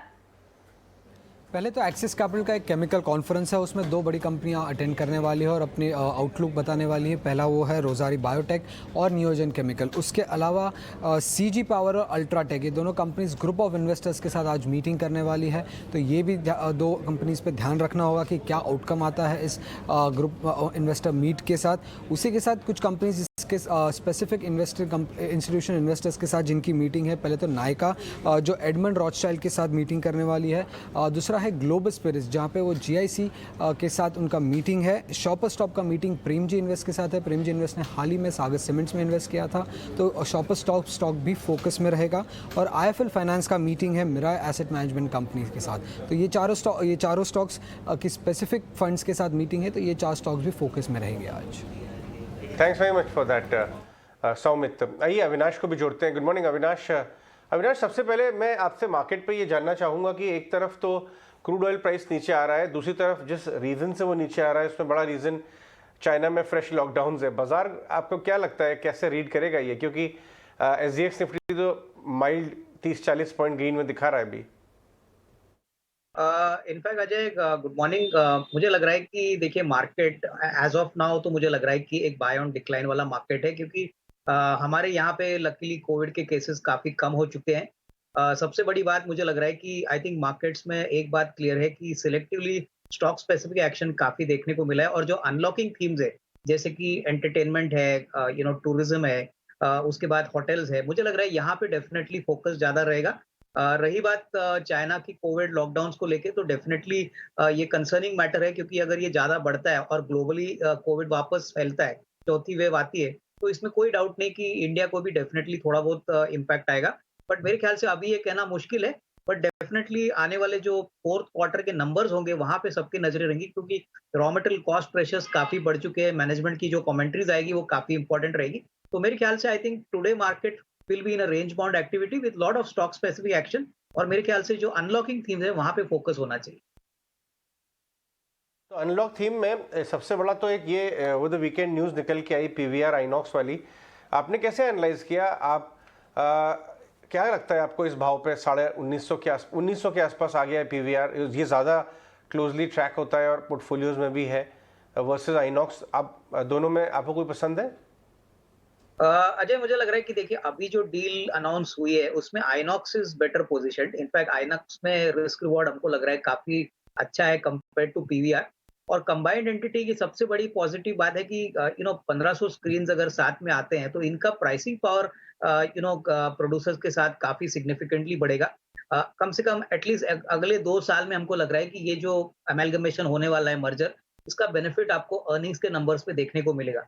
और कहीं ना कहीं मेरे ख्याल से ओटीटी का जो इंक्रीजिंग एक्सपोजर है वो देखते हुए मुझे लग रहा है कि शायद यहाँ पे आपको ये मर्जर अनाउंस किया गया है। तो नेट डेफिनेटली ये पॉजिटिव है, और मुझे लग रहा है कि आज तो डेफिनेटली स्टॉक थोड़ा सा अप मूव दिखाएगा, लेकिन अर्निंग्स और नंबर्स आने के लिए शायद आपको कम से कम और 1 साल वेट करना पड़े, क्योंकि डेफिनेटली इसमें कोई डाउट नहीं कि काफी खर्चे कम हो गए, सिनर्जीज है, तो ये डेफिनेटली सारे दोनों PVR as well as INOX के शेयर होल्डर्स के लिए काफी पॉजिटिव। मैं आपसे रुचि सोया पर बात करना चाहूँगा। आज लास्ट डे है उसका एफपीओ का। काफ़ी इंटरेस्टिंग कमेंट्री आ रही है मैनेजमेंट से, क्या वो करना चाहते हैं, डेट रिडक्शन वगैरह वगैरह। एक बार कंपैरेटिव एनालिसिस देख लेते हैं दूसरी कंपनीज के थ्रू वैल्यूएशंस पे विनी के साथ, और फिर मैं आपसे ये आपका व्यू भी लूँगा इसके ऊपर। विनी बताइए। रुचि सोया का जो 4,300 करोड़ का एफपीओ है उसके 2 दिन खत्म हो चुके हैं। 24 मार्च को स्टार्ट हुआ था, तो जो सब्सक्रिप्शन आया हुआ है 2 दिन का, वो है सेकेंड डे को जो सब्सक्रिप्शन था। ओवरऑल 37% ऑफ एफपीओ सब्सक्राइब हो चुका था सेकेंड डे पे, और क्यूआईबी पोर्शन ने बुक किया था 41%। जो उनका सब्सक्रिप्शन का ओवरऑल था उसका 41% अब तक बुक हो चुका है। BYB का आज है FPO का लास्ट डे, तो इंटरेस्टिंग होगा कि कैसे अप्लाई होगा इस FPO में और क्या होगा उनका लास्ट सब्सक्रिप्शन, वो तो हम आपको अपडेट देते रहेंगे। और उसका FPO साइज है 4,300 करोड़, जैसे एक फ्लैशबैक, और 80 to 85% यूज़ होने वाला है रिपेयरमेंट उनकी डेट और बोरोइंग्स के लिए। Post issue market cap expected है 22,500 करोड़ टू 23,500 करोड़ के आसपास। तो इंटरेस्टिंग होगा कि ये सब्सक्रिप्शन आज लास्ट डे पे कैसे होता है। एक बार बाबा रामदेव की बाइट भी ले लेते हैं, उनका एक छोटा सा व्यू। हमने उनसे कई बार बात की लास्ट कुछ दिनों में FPO के चलते अपने बिजनेस पे। इनफैक्ट उन्होंने बताया कि कैसे वो अपनी कंपनी को, रुचि सोया को, एक डिफरेंशिएटेड व्यू में स्टैब्लिश करना चाहते हैं, एक रेगुलर FMCG कंपनी जैसी नहीं। उसके बाद हम अविनाश से समझेंगे उनका व्यू। पूरे देश का सहयोग लेकर के हमने ये योग मूलक उद्योग कहो, योग मूलक सहयोग कहो, और इस सहभागिता और सामूहिक स्वामित्व के साथ अब हम रुचि सोया की FPO की प्रोसेस अब पूरी हो जाएगी सोमवार को, और उसके बाद बहुत जल्दी ही 4-5 दिनों के अंदर ये लिस्टिंग का काम पूरा हो जाएगा और हम सामूहिक स्वास्थ्य और सामूहिक समृद्धि के अभियान में आगे बढ़ेंगे। अविनाश, क्या व्यू बन रहा है आपका रुचि सोया पे? आपने स्टडी किया होगा इसको। नहीं अजय, मैं समझता हूँ कि देखिए कंपनी के साइज और कंपनी का जो बिजनेस मॉडल है वो डेफिनेटली काफी वेल डाइवर्सिफाइड है।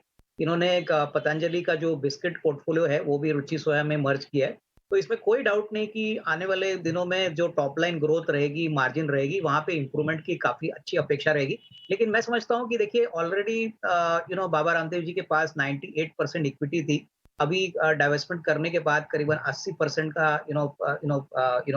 का शेयर हो जाएगा। तो कहीं ना कहीं मुझे लग रहा है कि IPO के बजाय बाद में सेकेंडरी मार्केट में मैं निवेशकों को कहूंगा कि निचले लेवल पे स्टॉक मिल सकता है, क्योंकि फ्लोटिंग स्टॉक बढ़ेगा तो ऑब्वियसली इसमें थोड़ा सप्लाई प्रेशर जरूर आएगा। हालांकि इसमें कोई डाउट नहीं कि medium to long term prospects अच्छे हैं, लेकिन फ्लोटिंग स्टॉक ज्यादा बढ़ता है तो ऑब्वियसली थोड़ा प्रेशर नियर टर्म में स्टॉक में आ सकता है। तो मेरे ख्याल से एक बाय ऑन डिक्लाइन वाला मैटर हो सकता है। तो IPO में अप्लाई ना करके सेकेंडरी मार्केट पोस्ट IPO मैं सुझाव दूंगा, और डेफिनेटली यहाँ पे लॉन्ग टर्म में अच्छी वैल्यू बन सकती है। ओनली थिंग इज IPO मुझे लग रहा है कि शायद थोड़ा सा एग्रेसिवली डिस्काउंट के ऊपर प्राइस किया है, क्योंकि मार्केट भी जान गई है कि जो करंट प्राइस है वो थोड़ा सा वैल्यूएशंस के हिसाब से थोड़ा सा महंगा लगा।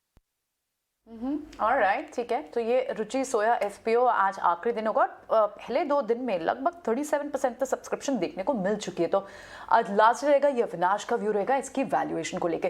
कुछ और स्टॉक्स और स्पेसेस को भी डिस्कस कर लेते हैं और देख लेते हैं कि वहाँ किस तरह के आज टेक्निकल चार्ट्स दिख रहे हैं और क्या ट्रेडिंग के मौके बनते हैं। हम देखेंगे सारी इंटरनेशनल फ्लाइट्स को रिज्यूम करने की मंजूरी मिल गई है। Oil and petrol and diesel के प्राइसेस आप देखें तो लगभग 6 बार प्राइसेस बढ़ गए वहाँ पिछले 7 दिन में, और गैस प्राइसेस भी दूसरी बार एक हफ्ते में बढ़े हैं। तो ये 3 स्पेसेस, इन पर किस तरह से एक रुझान बनेगा।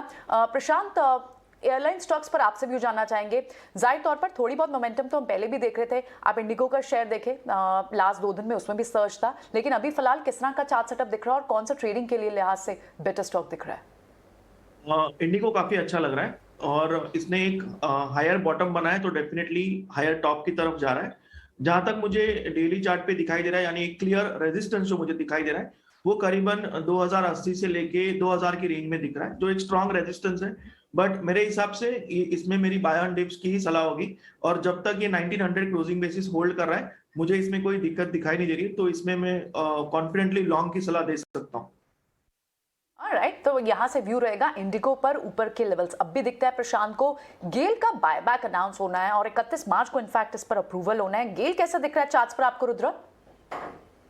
या मेरे को ये स्टॉक का सपोर्ट बनता है अराउंड 142 जोन पर, और लास्ट 2 डेज से बहुत पॉजिटिव प्राइस एक्शन क्लियर से दिख रहे हैं, और मेरे को this stock is definitely headed towards 160 zones, and even on the upside further up move can be seen in GAIL. A very good buy. Current risk reward is also very favorable, so keeping a stop loss of 142 I will be looking at buying GAIL. मेरे को 162 पहला target है, और उसका ऊपर even 170 GAIL can attempt a very strong buy. 142 142 का stop loss लगा है, 160 तक के टारगेट्स यहाँ पर देखे जा सकते हैं। स्ट्रॉन्ग बाय रुद्र की तरफ से ये राय गेल पर आती हुई। इस बीच अविनाश जी गुड मॉर्निंग। सबसे पहले दो स्पेसेस हैं जिस पर आपका नजरिया मैं जानना चाहूंगी। एक तो फार्मास्यूटिकल स्पेस, सरप्राइजिंग मूव्स पिछले दिनों इस सेक्टर ने हमें दिखाए हैं और अब एक खबर आती हुई दिखी है कि 1 अप्रैल से एसेंशियल मेडिसिन जो हैं उनकी प्राइसेस बढ़ती हुई दिखेगी। एनपीपीए की तरफ से ये संकेत आते हुए दिख रहे हैं। अब फार्मा स्पेस पे जरूरी दवाओं में करीब 10.7% की बढ़त का अनुमान है। फार्मास्यूटिकल सेक्टर पर आपका आउटलुक क्या है? मानसी, मुझे लग रहा है कि सिलेक्टिवली फार्मा कंपनीज के लिए ये बहुत अच्छी पॉजिटिव न्यूज फ्लो है और मुझे लग रहा है कि कहीं ना कहीं यहाँ पे भी कॉस्ट प्रेशर्स काफी बढ़ चुके थे, तो ये जो एवरेज 10% की प्राइस हाइक है वो डेफिनेटली बड़े फार्मा कंपनीज को बेनिफिट करेगी। I think some of the names जो हमको पसंद है वहाँ पे सन फार्मा है, लुपिन है, टोरेंट फार्मा है, तो हमको लग रहा है कि यहाँ पे डेफिनेटली कहीं ना कहीं थोड़ा सा प्राइस इंप्रूवमेंट होने के कारण इनके मार्जिन में आपको कम से come first quarter of FY23 से इंप्रूवमेंट देखने को मिलेगा। कहीं ना कहीं मुझे लग रहा है कि जिनके ज्यादातर डोमेस्टिक ऑपरेशंस है और डोमेस्टिक मार्केट्स में काफी बड़े प्लेयर्स है उनके लिए अच्छी खबर है। हालांकि काफी कंपनीज ऐसी है जिनके पास डोमेस्टिक और एक्सपोर्ट दोनों का कॉम्बिनेशन है, तो सन फार्मा मेरे ख्याल से even at the current levels looks attractive, तो यहाँ पे जरूर नजर रखिए और मुझे लग रहा है कि आज आपके मार्केट में शायद फार्मा एक अच्छा आउट परफॉर्मिंग सेक्टर हो सकता है। तो क्लियरली फार्मा आज फोकस में रहेगा, सन फार्मा अट्रैक्टिव अविनाश जी को नजर आ रहा है। सेकंड स्पेस जिस पर आपकी राय चाहिए, शुगर स्टॉक्स। लगातार शुगर स्पेस में हमने अप मूव्स ही देखे हैं, लेकिन पिछले हफ्ते लास्ट ट्रेडिंग डे अगर देखें, खबर आई शुगर एक्सपोर्ट की सीमा तय करने पर, उसके ठीक बाद टैंक डाउन यहाँ पर शुगर स्टॉक्स देखने को मिले। गिरावट में क्या पोजिशंस लेने के बारे में सोचा जाए? शुगर स्पेस पर आपका नजरिया? मानसी, मुझे लग रहा है कि शुगर कंपनीज में बहुत तेजी हमने बहुत शॉर्ट टाइम में देखी थी, उसलिए थोड़ी बहुत मुनाफा वसूली आई जैसे ही ये एक्सपोर्ट ऑफ शुगर का खबर आ गई।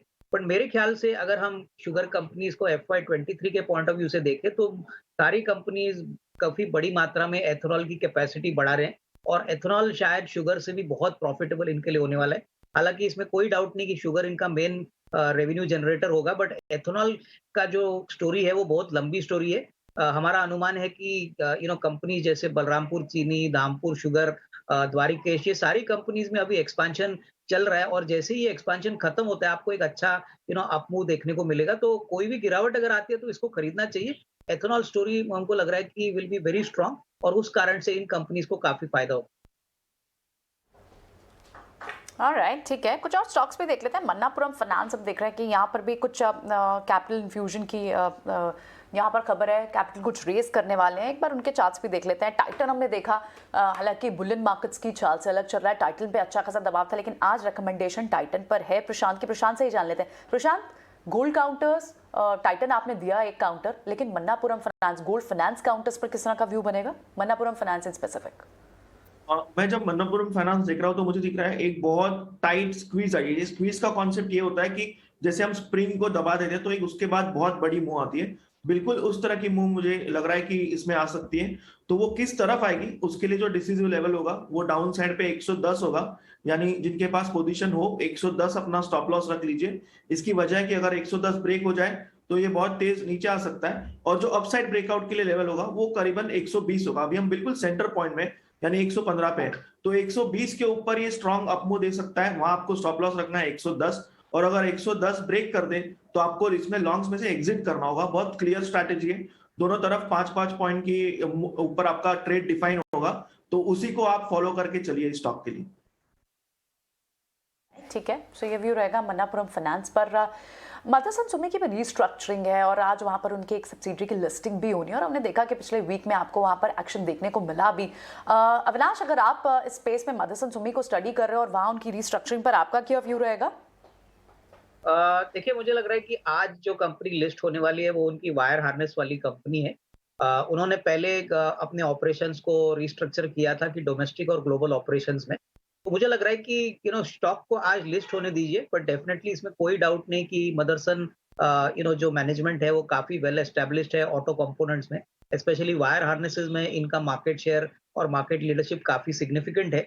और जिस प्रकार की अपटिक हम अभी ऑटो सेक्टर में देख रहे हैं, काफी इलेक्ट्रिक व्हीकल्स की भी वॉल्यूम्स काफी बढ़ चुके हैं, तो मेरे ख्याल से इनके पास ऐसा प्रोडक्ट है जो बेसिकली ईवीज के लिए भी काफी सिग्निफिकेंटली यूज किया जाएगा। तो डेफिनेटली आई थिंक अगर अच्छे प्राइस पे लिस्ट होती है तो इसमें कोई डाउट नहीं कि थोड़ा सा मीडियम टर्म व्यू कोई रखता है तो उसको खरीदने के मौके मिलेंगे, बट डेफिनेटली थोड़ा सा समय देना जरूरी है क्योंकि ये इंडिपेंडेंट कंपनी रहेगी और इसका कोई क्वार्टरली या अर्निंग्स रिकॉर्ड इंडिपेंडेंटली अभी मार्केट के पास नहीं है। तो पोस्ट Q4 के बाद होपफुली जब मैनेजमेंट कमेंट्री आएगी, रिजल्ट्स आएंगे, उसके बाद one can take a fresh review, but definitely long term prospects positive. Avinash, Butterfly Gandhimathi जिसमें क्रॉम्पटन ने स्टेक लिया है, इनफैक्ट ये ब्लॉक डील्स फ्राइडे को हमने देखी भी होती हुई, 1380 के आसपास स्टॉक प्राइस है। एक बार क्रॉम्पटन जैसा प्लेयर इसमें आ जाएगा, इसके मार्जिन भी 9.5% के आसपास हैं, जबकि टीटीके एटसेट्रा 14-15% मार्जिन पर ट्रेड करता है, मतलब रिपोर्ट करता है। बटरफ्लाई में अगर कोई स्टेक होल्डर है भी इन्वेस्टर, तो टेंडर कर देना चाहिए या क्रॉम्पटन के मैजिक को अनफोल्ड होते हुए देखना चाहिए, 1-2 साल का व्यू लेके रुकना चाहिए? मेरे ख्याल से अजय कंज्यूमर ड्यूरेबल स्पेस में बटरफ्लाई गांधीमती एक बहुत ही वेल एस्टेब्लिश ब्रांड साउथ में है और ये जो टेक ओवर क्रॉम्पटन ग्रीव्स ने किया है, मुझे लग रहा है कि इसका बेनिफिट आपको अगले 12 से 18 महीने में देखने को मिलेगा। तो जो medium to long term investors है उनको अभी इमीडिएटली अपना शेयर ऑफर नहीं करना चाहिए। मेरे ख्याल से ये स्पेस में बहुत बड़ी अपॉर्चुनिटी है और नॉर्मल टाइम्स में जब कोविड पूरी तरह से निकल जाएगा, मेरे ख्याल से जब वॉल्यूम ग्रोथ आएगी, तभी मेरे ख्याल से रूरल इंडिया से और जो सेमी टायर 2 टायर 3 सिटीज है, यहाँ से डिमांड पोटेंशियल काफी सिग्निफिकेंट है। तो I would prefer that investor should hold on. यहाँ पे डेफिनेटली ग्रोथ मोमेंटम काफी स्ट्रांग रहेगा और क्रॉम्पटन आने के बाद इनका जो फोकस है वो काफी और शार्प होगा। तो डेफिनेटली होल्ड ऑन करिए और अच्छे टाइम फ्रेम के लिए अगर 1.5-2 साल का नजरिया है तो मुझे लग रहा है कि डेफिनेटली इसमें शेयर होल्डर्स का काफी फायदा होगा। क्वेश्चन भारती पे हो जाए। भारती का एनालिस्ट मीट से काफ़ी ज़्यादा टेक अवेज आए थे। इनफैक्ट उन्होंने ये भी बताया कि इंडस में वो करीब 4% स्टेक और लेना चाहेंगे, हालांकि 10% डिस्काउंट पे। भारती के स्टॉक प्राइस पे जो एनालिस्ट कमेंट्री आई गुरुग्राम में, फर्स्ट टाइम 2 साल में पहली बार उन्होंने फिजिकल एनालिस्ट मीट रखी, 710-715 के आसपास है। क्या व्यू बन रहा है? This is for me Ajay. Yes sir, Avinash आपके लिए। डेफिनेटली इनफैक्ट अजय काफी पॉजिटिव आउटलुक एक्सपेक्टेशन है और जिस तरह से इन्होंने अपना प्रेजेंटेशन की कमेंट्री, हाँ, तो डेफिनेटली आई थिंक पॉजिटिव है। मेरे ख्याल से एक्सपेक्टेशन है कि आरपू में क्या बदलाव आएंगे, कितना इंप्रूवमेंट आएगा, ये मेरे ख्याल से काफी इम्पोर्टेंट पॉइंट ऑफ व्यू होगा। उसके बाद जो 5G का रोल आउट है उसके ऊपर भी मार्केट क्लोजली वॉच करेगी। तो ओवरऑल मुझे लग रहा है कि डेफिनेटली होल्ड ऑन करें। एनालिस्ट मीट के बाद तो मेरे ख्याल से काफी डेटा पॉइंट्स एनालिस्ट को मिलेंगे, but definitely as of now outlook positive.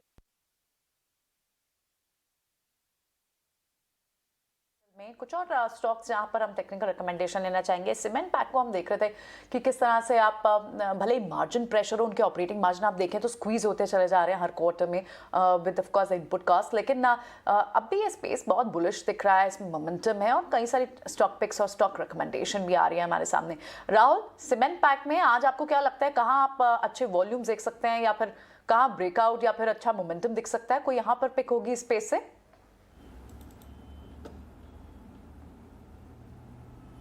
देखिए प्रियंका, ऑल्दो मैं इस क्षेत्र को अभी शॉर्ट टर्म के लिए थोड़ा अवॉइड करना चाहूँगा क्योंकि यहाँ पे हमने प्रेशर जनरेट होता हुआ देखा है। स्टॉक्स लाइक अंबुजा सीमेंट, देखिए वहाँ पे कितनी बड़ी गिरावट है और stock on the higher side अपने आप को होल्ड नहीं कर पा रहा है। अगर मैं अभी चार्ट्स भी देखूँ अंबुजा के, तो यहाँ पर मुझे काफ़ी ज़्यादा प्रेशर बिल्टअप होता हुआ दिखता है। तो ऑल्दो जिस तरीके के काउंटर्स हैं, मुझे लगता है कि अगर इनके बजाय हम किसी और क्षेत्र में अभी इन्वेस्ट करें for the short term period, तो आपको काफ़ी अच्छा वहाँ पे प्रॉफिट्स आते हुए देख सकते हैं। But on the other hand आप अल्ट्राटेक को देखिए, बहुत सारे एनालिस्ट ने वहाँ पे अपनी बाइंग रिकमेंडेशंस भी दिए हैं। उसका एक रीज़न है कि उसने बेस फॉर्मेशन के बाद में एक अच्छी एक रैली दिखाई है। अगर अल्ट्राटेक, अगर सीमेंट क्षेत्र से हम बात करें, अगर किसी को अगर स्टॉक पिकिंग करनी है तो मेरे मायने में अल्ट्राटेक बहुत ही अच्छा रहेगा, जहाँ पे इसकी जो सपोर्ट है वो करीबन 6312 के आसपास जहाँ में लास्ट क्लोजिंग मिली है, उसी के जस्ट इमीडिएटली नीचे 6300 पे आप इसके सपोर्ट के साथ में स्टॉप लॉस बना के इसको ट्रेड कर सकते हैं। बट मेरी नज़र में थोड़ा सा अगर आप इस क्षेत्र को अवॉइड करेंगे तो ज़्यादा बेटर रहेगा। मुझे लगता है नए फाइनेंशियल ईयर में जैसे ही नंबर्स आने चालू होंगे, वहाँ से आपको स्टॉक्स सीमेंट क्षेत्र में काफ़ी अच्छा परफॉर्मेंस दिखा सकते हैं। राइट, ठीक है। पर वेदांता के स्टॉक को भी नजर डाल लेते हैं। वेदांता के स्टॉक पर आज किस तरह का व्यू हो सकता है? देखा कि यहाँ एडिशनल कैपेक्स भी अनाउंस किया उन्होंने अपने ऑयल एंड गैस के इन ऑयल में, और यहाँ पर जेपी मॉर्गन की रिपोर्ट्स भी आई हैं। इस पर क्या व्यू बनेगा आज? वेदांता किस तरह से आज परफॉर्म कर सकता है? चार्ट्स पे कैसा दिख रहा है Rudra? To buy on any dip and every dip, and Vedanta में सभी ब्रेकआउट को लेवल्स को चार्ट्स पर देखा है तो पहला ब्रेकआउट उसको शॉर्टर टर्म में 385 पर देखा है, बाद में उसका अगला ब्रेकआउट आया है 400 पर, एंड ये सभी ब्रेकआउट्स को क्लियर से सस्टेन कर रही है। So for me Vedanta on any dips to 400 will be a good buying level currently, and look at targets of 450 on Vedanta with a stop loss of 390. Looks very strong, clear uptrend is seen in the stock, and breakouts को clear से sustain भी कर रहे हैं, very positive. Look at buying on a dips to 400 with a target of 450 and a stop loss of 390. 450 के targets यहाँ पर नजर आ रहे हैं रुद्रमूर्ति को वेदांता पर। प्रशांत, डीएलएफ का चार्ट एक बार देखें और बताएं। शेयर आज फोकस में रहने वाला है, करीब 2000 करोड़ रुपए के निवेश से गुरुग्राम में इनके प्लान्स हैं शॉपिंग मॉल्स क्रिएट करने की, डेवलपमेंटल फोकस है इनका। आपको क्या लगता है डीएलएफ एक बार टेक्निकली कैसा नजर आ रहा है? मानसी, बहुत क्लियरली मुझे दिख रहा है कि इसका एक प्रीवियस सपोर्ट था 380 के करीब, जो कि ब्रेक हुआ है। तो अब जब वहां पे बहुत क्लियर गैप रेजिस्टेंस भी मुझे दिखाई दे रहा है, तो अब जब वहां रैली करेंगे तो एक बहुत बड़ी सेलिंग आ सकती है। तो क्या मैं यहाँ से 10-15 पॉइंट के लिए इसमें निवेश करूंगा? तो मेरा जवाब ना होगा, बट उसी के साथ मैं कहूंगा कि एक अच्छी बेस बनी हुई है। तो इसमें दो स्ट्रैटेजी होगी। जिनको इन्वेस्टमेंट पर्सपेक्टिव से लेना है वो एवरी डिप टू 350 इसमें बाय कर सकते हैं, और जब तक 335 इंटैक्ट है, यानी आपका क्लोजिंग बेसिस 335 स्टॉप लॉस होना चाहिए, यहाँ पे बाय मत कीजिए। आपको जितना 350 के नजदीक मिले तो आपका रिस्क रिवॉर्ड जस्टिफाई होगा। 335 को स्टॉप लॉस रखिए, और जिनको ट्रेडिंग पर्सपेक्टिव से लेना है तो इसको थोड़ा सा 10-15 पॉइंट ऊपर यानी 380 क्रॉस करने दीजिए, तभी आप इसको 365 के स्टॉप लॉस से लीजिए। आपको मेरे हिसाब से तुरंत 415-410 तक के लेवल्स दिख सकते हैं। तो ट्रेडिंग और इन्वेस्टमेंट दोनों को अलग तरीके से ट्रीट करना होगा। श्योर। इस बीच अदानी टोटल गैस लगातार मिड कैप स्पेस में परफॉर्मिंग काउंटर रहा है। अहमदाबाद में पहला ईवी चार्जिंग स्टेशन कंपनी ने लॉन्च किया है। राहुल, अदानी टोटल पर आपका नजरिया क्या होगा?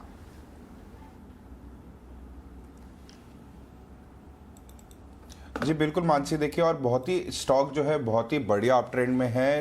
पिछले करीबन 10-15 सेशन से काफ़ी अच्छे तरीके से परफॉर्म कर रहा है। हमने देखा था कि जिस तरीके से इसने अभी मार्केट में जब गिरावट आई थी वहाँ पे भी स्टॉक ने बहुत ही अच्छी तरीके से होल्ड किया, और अभी तो काफ़ी अच्छा मोमेंटम स्टॉक के अंदर आया हुआ है। इसको हल्की सी गिरावट में पोजीशन अगर किसी को बनानी होगी तो मैं उसको बोलूँगा कि आप थोड़ा सा इसमें वेट करें। मुझे लगता है 2000 रुपए के जो लेवल्स हैं वो अच्छी पोजीशन है इसमें एंटर करने के लिए। तो अगर आपको डिप्स में अगर ये मिलता है 2000 के लेवल में तो एकदम बेस्ट स्ट्रैटेजी होगी। यहाँ पे आपको स्टॉप लॉस रखना होगा करीबन 1970 के पास में, और ऑन दी अपसाइड मुझे लगता है कि स्टॉक आपको करीबन 2150 से 2200 के लेवल्स तक जाता हुआ दिख सकता है। स्टॉक में बहुत अच्छा मोमेंटम अभी तक प्ले आउट होता हुआ दिख रहा है, और मुझे लगता है आगे भी आपको आने वाले दिनों में अच्छा मोमेंटम इसमें आपको आता हुआ दिखेगा। ठीक है। सो अदानी टोटल गैस, जहां पर एक व्यू रहेगा राहुल का, और आप प्री ओपन बस हम देख रहे हैं कि एसजेक्स निफ्टी आपको लगभग 50 ऑट पॉइंट्स की एक आप मूव दिखा रहा है। देखना होगा आज कहां सेटल होता है ये। और अब से कुछ देर पे जब बैंकिंग स्टॉक्स के बैंक निफ्टी का जब आएगा प्राइस तो वो भी हम शेयर करेंगे। लेकिन फिलहाल जो आपको इनिशियल इंडिकेशंस आ रहे हैं वो लगभग यहाँ कुछ प्रेशर के भी दिख रहे हैं। लेट इट सेटल में भी।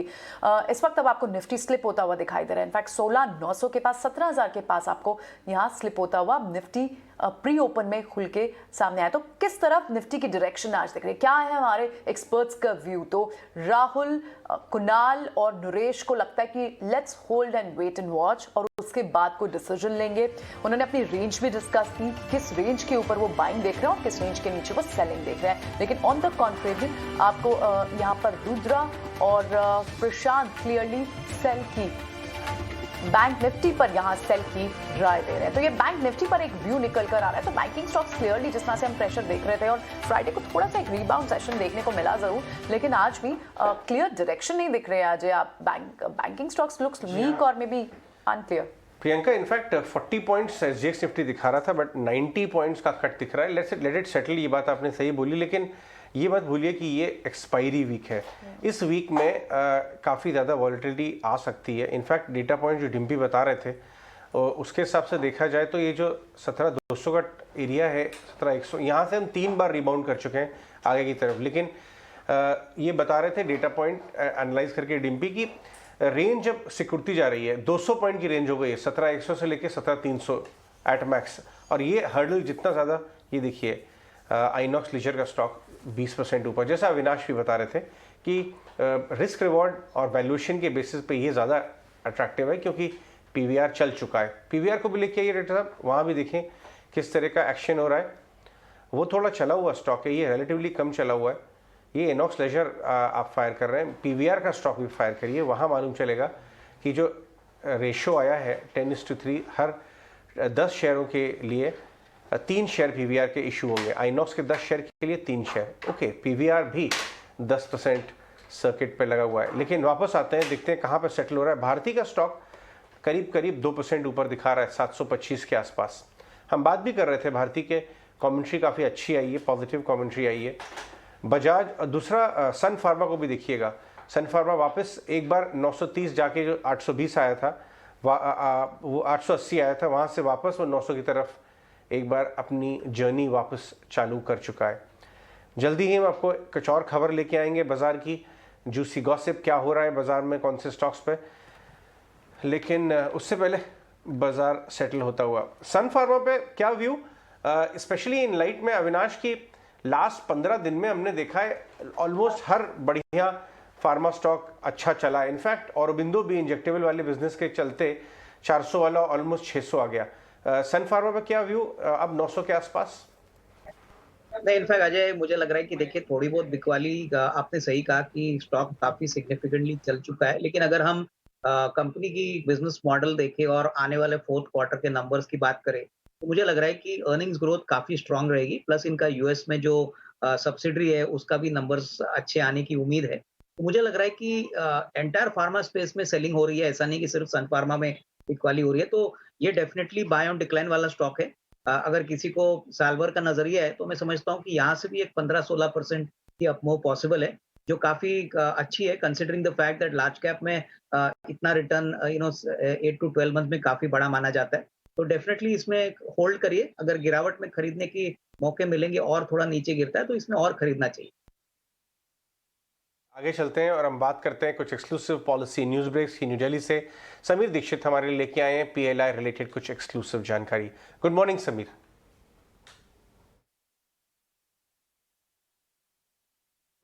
जी बिल्कुल, ये बड़ी खबर जुड़ी हुई है प्रोडक्शन लिंक्ड इंसेंटिव स्कीम, जो कि advanced chemistry cell battery storage को लेकर के है। और इसमें सूत्र ये बता रहे हैं कि अगले 1 से 2 महीने में 4 और प्राइवेट कंपनी है जिनका सिलेक्शन या approval union heavy industry ministry कर सकते हैं। और फिलहाल 5 कंपनियां हैं जो वेट लिस्टेड कैटेगरी में रखी गई हैं, लेकिन दूसरे चरण में यानी कि सेकंड फेज में 4 कंपनियों को इन 5 में से उनको शॉर्टलिस्ट किया जा सकता है। तो जो 5 कंपनियां फिलहाल वेट लिस्ट कैटेगरी में है, उसमें सबसे पहला नाम है महिंद्रा एंड महिंद्रा लिमिटेड, जो 15 गीगावाट आवर्स के लिए जिसने बिड किया हुआ है।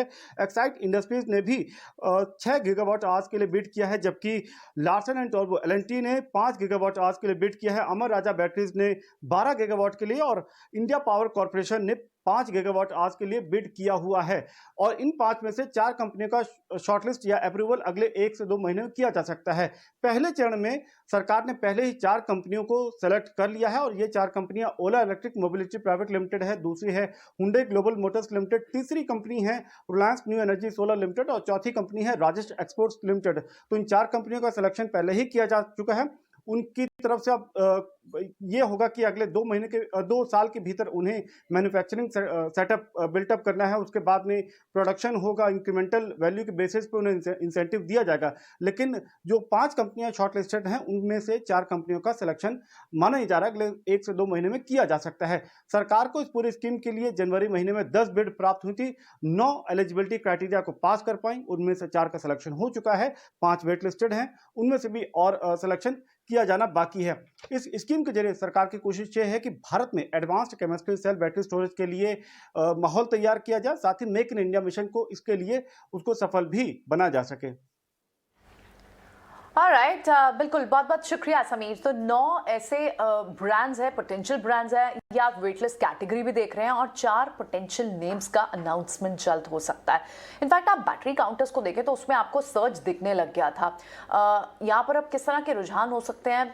राहुल, एक्साइड, अमर राजा बैटरी, आप इन सभी स्टॉक्स में देखेंगे तो आपको पिछले हफ्ते में मोमेंटम दिख भी रहा था। इस स्पेस में क्या पसंद आ रहा है आपको?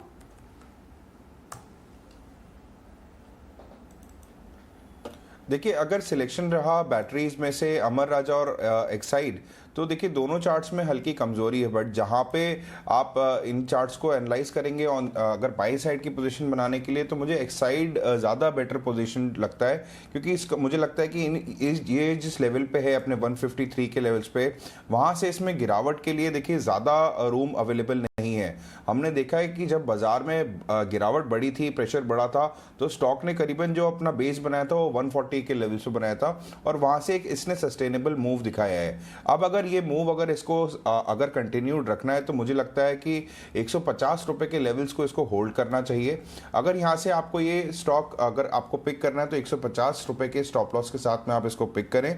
ऑन दी अपसाइड मुझे लगता है कि ऑन दी इमीडिएट बेसिस 162 से लेके 165 के लेवल्स आपको अचीव होते हुए दिख सकते हैं, बट स्टॉप लॉस का जरूर ध्यान रखें, क्योंकि जिस तरीके से ट्रेंड अभी मार्केट का चल रहा है, वहां पे आपको हो सकता है कि कहीं गिरावट का प्रेशर आपको ज्यादा बिल्टअप होता हुआ देखे। और अगर बाइंग अगर अच्छी तरीके से स्टॉक्स के अंदर आनी चालू हुई, तो डेफिनेटली ये stocks on the down side इनके पास में रूम कम है, और ऑन दी अपसाइड बहुत अच्छे रूम्स हैं जाने के लिए। स्टॉप लॉसेस का ध्यान रखें और ये ट्रेड्स बनाएं। Right, gentleman stay with us. आइए अब जानते हैं कि खबर कौन सी चल रही है, किस बारे में बात हो रही है स्ट्रीट पे। पंकज लेके आए हैं खबर from D street. Good morning Pankaj, बताइए। अजय, हमारे पास ऑलरेडी 2 खबर है कि इमामी ने डर्मीकूल को खरीदा है, पीवीआर और आइनॉक्स का मर्जर है, पर हमें एक और खबर स्ट्रीट से मिल रही है, and again would like to say कि this is a buzz at this point of time कि अदानी पोर्ट एक और पोर्ट के लिए बिड कर रहे हैं। This time around West Bengal में तेजपुर करके पोर्ट है, वहाँ पे अराउंड 6,500 से 7,000 करोड़ की बिडिंग उन्होंने की है। ये एक ये एक कंपनी है जिन्होंने बहुत सारी बिडिंग्स, मर्जर एंड एक्विजिशन किए हैं in the port business, and ये एक नया पोर्ट है तेजपुर। नाउ ये एक स्टील बेल्ट है, इसके आसपास बहुत सारी इंडस्ट्रियल बेल्ट है, तो ये पोर्ट की तरह एक बहुत ही अच्छा और स्ट्रैटेजिक निर्णय है अगर ये गो थ्रू होता है तो। जो मेरे सूत्रों के अनुसार है 0.25% ग्रॉस वैल्यू का इन्होंने ऑलरेडी कहा है। अब 3 से 4 साल लगेंगे अगर ये गो थ्रू होता है for the first phase two start. इसमें इन्हें अराउंड 125 एकड़ का फुल एक्सेस ऑफ लैंड मिलेगा, थोड़ा बहुत उसके आसपास भी मिलेगा, तो ये एक इंटरेस्टिंग डेवलपमेंट हो सकता है। नॉट दैट ये बहुत बड़ा है, कंपनी का मार्केट कैप बहुत हाई है, फ्री कैश फ्लो बहुत ही अमेजिंगली हाई है, तो ऐसा नहीं है कि ये एक बड़ा एक्विजिशन है इनके लिए, बट कंसिडरिंग के they are the largest port player, एक और एडिशन अगर हो जाता है तो definitely something that the street would take a note of. Okay Pankaj, thanks for that. ये है खबर फ्रॉम डी स्ट्रीट। क्या खबर है, हमारा स्पेशल सेगमेंट, और हम बात कर रहे हैं अदानी पोर्ट के वेस्ट स्ट्रैटेजी तेजपुर पोर्ट की तरफ आती हुई। प्रशांत, प्योरली अगर चार्ट्स पर देखें, अदानी पोर्ट्स और कुछ और Adani stocks all time high की तरफ फ्रेश जाते हुए 750 रुपए के आसपास अदानी पोर्ट्स चार्ट्स पे कैसा दिखता है आपको प्रशांत? ये करीबन 745 पे क्लोज हुआ है, और ये एक बहुत बड़ा रेजिस्टेंस है स्टॉक के लिए। तो मुझे चाहिए कि ये स्टॉक एक बार मुझे 750 के ऊपर क्लोज, यानी करीबन यहाँ से 1% 750 के ऊपर ये 1 आवर भी सस्टेन करे, तो इस स्टॉक में मोमेंटम आएगा, और तो मैं इसको बाइंग के नजरे से देखूंगा। तब तक मैं इसमें वेट एंड वॉच की सलाह दूंगा, क्योंकि अगर ये स्टॉक जो निचले लेवल यानी 735 ब्रेक करे, तो ये एक बहुत बड़ा सपोर्ट टूट जाएगा। इसीलिए इसमें अगर खरीदारी करनी है तो यहाँ से 1% ऊपर यानी 750 के ऊपर करनी चाहिए। स्टॉप लॉस आपको रखना चाहिए 735 का 735, और वहां से आपको फिर टारगेट मिल सकते हैं 775 से लेके 80 के। पोर्ट्स पे आपका एक व्यू पॉइंट आपको मिल गया है। खैर इस बीच आईएनएक्स और पीवीआर जो दोनों शेयर आज सर्किट पे खुल रहे हैं, क्योंकि पीवीआर फ्यूचर्स का शेयर है इसलिए 10% है, और आईएनएक्स कैश का शेयर है इसलिए सीधा 20% ऊपर खुल रहा है, और वैल्यूएशन चेंज तो आईएनएक्स को ही करना था। मेरा क्वेश्चन पीवीआर को लेकर है रुद्रा, अगर ये 10% ऊपर खुलता है, क्या ये जी एंटरटेनमेंट की तरह 15 फिर 20% की तरफ बढ़ेगा, या फिर पहला ही झटका 10% का है उसके बाद शेयर को देखना चाहिए? डेफिनेटली इधर 1835 का पहला क्रूशियल रेजिस्टेंस क्या है, उसको गैप अप से वो ब्रेक कर रही है। So PVR looks very very strong, even price volume action last 2 days looks very strong. So मैं PVR को definitely dips में buy करना चाहता हूँ, नहीं है तो anywhere closer to levels of 1900, 950, I will be a buyer. Not a short because it is 10% up, or even from there it can go to 15% up. Trend is very strong on the upside. I don't want to take a retracement trade. मैं चाहता हूं trend का साथ ही trade करना है इसको. So any dip on PVR will be a great buying opportunity, and right now it is breaking with a gap that 1835 का resistance. So I will be a buyer in PVR and Inox on any dip. Avinash जी, एक ना इमामी ने deal की है 450 करोड़ रुपए में डर्मिकूल खरीद लिया पाउडर. तो इससे पहले ऑलरेडी इनके पास एक ठंडा ठंडा पाउडर तो था ही नवरत्न के नाम से, अब तेल था, और अब डर्मिकूल बिजनेस में भी आ गए हैं. कुल मिला के आप इस डील को कैसे देखते हैं और इस शेयर को कैसे देखते हैं, क्योंकि ये एक बहुत बड़ा सेगमेंट है. कहने को देखिए पाउडर है, लेकिन देश के ज़्यादातर बड़े हिस्से में 8-9 महीने 10 महीने तक गर्मी रहती है. ये भी आपने इनका नवरत्न तेल इस्तेमाल किया है क्या? हाँ, वो बहुत शानदार है. जब आप कभी मसाज करवाए ना सिर का, तो मेरे से कई बार पूछते हैं कि कौन सा तेल है, तो मैं बोलता हूँ ठंडा ठंडा कूल कूल वाला तेल यहाँ लगा. बहुत बढ़िया बात बोली. ये साउथ में भी है क्या रुद्रा? आपने ट्राई किया है कभी नवरत्न तेल की मालिश करवाई सर पे? Definitely Ajay ji, very popular है इधर भी. नहीं, वाकई में ये डिम्पी एकदम सही कह रहे हैं, क्योंकि मैं भी वीकेंड में कभी अपने घर के आसपास सैलून में जाके चैम्पी करवाता हूँ, और ये नवरत्न तेल इतना इट्स लाइक मतलब हाउस होल्ड ब्रांड बन चुका है. तो ये डर्मिकूल के साथ भी शायद यही करेंगे. बिल्कुल. तो अविनाश, आपका क्या है तरीका? ये पूरे गर्मी को तो ठंडा करने के लिए इन्होंने तैयारी कर ली है, चाहे सिर की हो या फिर शरीर की हो. तो बिल्कुल डिम्पी, ये ब्रांड जो अजय भी कह रहे थे कि नवरत्न का जो ठंडा ठंडा ऑयल है वो बहुत ही वेल नोन है, पैन इंडिया एक्सपोजर है. और डर्मिकूल मेरे को लगता है कि ये इसको और अच्छी तरह से सप्लीमेंट करेगा, और काफी सिनर्जिस्टिक एक्विजिशन है. हालांकि डील वैल्यू काफी फेयर वैल्यू पे खरीदी गई है. मुझे लग रहा है कि देखिए आने वाले 1-2 सालों में ये ब्रांड को और भी ये स्केल अप कर सकेंगे, और मेरे ख्याल से इसमें कोई डाउट नहीं कि जो अर्निंग्स इम्पैक्ट होगा वो आपको शायद FY23 के बाद देखने को मिले. बट डेफिनेटली नेट ये इनके प्रोडक्ट पोर्टफोलियो में एक बहुत अच्छा एडिशन है. इसको और फोकस और स्केल अप करने के लिए थोड़ा समय जरूर लगेगा, बट डेफिनेटली नेट कंपनी के लिए पॉजिटिव रहेगा. और आई थिंक क्लियरली इमामी का जो डील का जो रिकॉर्ड है, इन्होंने पहले भी ऐसे काफी डील्स किए और काफी प्रॉफिटेबल इन्होंने बाद में इनको ब्रांड्स को बनाए. Net definitely deal positive. Deal positive दिखती है अविनाश को, और अविनाश कह रहे हैं कि इस पे अब ध्यान तो रखा जा सकता है. खैर, गैप के साथ भी खुल रहा है, बाजार खुलने को है. जरा फटाफट से देख लेते हैं आज कौन से शेयर ऐसे हैं जो गैप के साथ खुलेंगे. आज कोटक महिंद्रा बैंक 1% ऊपर खुलेगा, भारतीय एयरटेल खुलेगा, और खुलेगा HDFC ज़्यादा फोकस करने वाला है. HDFC बैंक और HDFC हमेशा की तरह. सन फार्मा भी, जैसे अजय थोड़ी देर पहले कह रहे थे, फार्मास्यूटिकल शेयर्स अब अच्छा प्ले कर रहे हैं. सन फार्मा ने किसी तरह की कोई खास बड़ी दिक्कत नहीं दिखाई, जब इन्होंने ये भी कहा कि वो अपनी बुक से कुछ पे भी करेंगे. उसके बावजूद भी ज़रा टूटा नहीं है शेयर. 6 रुपये आज बढ़कर खुलेगा. श्री सीमेंट भी आधे % की बढ़त के साथ खुल रहा है. ये कुछ वो शेयर्स हैं. एक और बात, आज रिलायंस 2600 के ऊपर ही ओपन कर रहा है, तो रिलायंस की बदौलत आप 17,200 के इर्द गिर्द हो. नहीं तो रिलायंस को हटा दिया तो आप 17,000 से नीचे होते, जो कि एक चिंता की बात है. SBI life, Hindalco, Tata steel, HDFC life, ये वो शेयर हैं जो कि आधे से 2% की गिरावट पे खुल रहे हैं. SBI लाइफ को पता नहीं क्या होगा, 2% चलता है, 2-4 दिन लगाता है, फिर एक दिन में फिर से 2% नीचे आ गया है. खैर, इस पर ध्यान रखेंगे. और हीरो मोटोकॉर्प, M&M, 2 ऑटो के शेयर्स हैं जो कि बड़े शेयर्स हैं, लेकिन आधे % की गैप के साथ खुलेंगे. खैर, एडवांस डिक्लाइन के साथ पहला टिक आपको दिख रहा है, 1000 शेयरों की बढ़त है. अच्छी बात ये दिखी है. दूसरी इंपॉर्टेंट बात है कि 17,200 के ऊपर नहीं खुले हम, 17,200 के नीचे खुले हैं. भले हम 30 पॉइंट ऊपर खुलने के बावजूद भी एक ये नोटिस करने वाली बात. बैंक निफ्टी अगर आप परसेंटेज में भी देख रहे हैं और कन्विक्शन में भी देख रहे हैं, दोनों में ज़्यादा कमजोर है, क्योंकि इसका बिल्डअप भी उतना स्ट्रॉन्ग है नहीं. 6% का OI घट रहा है, इसके अंदर अनवाइंडिंग पोजीशंस ज़्यादा है.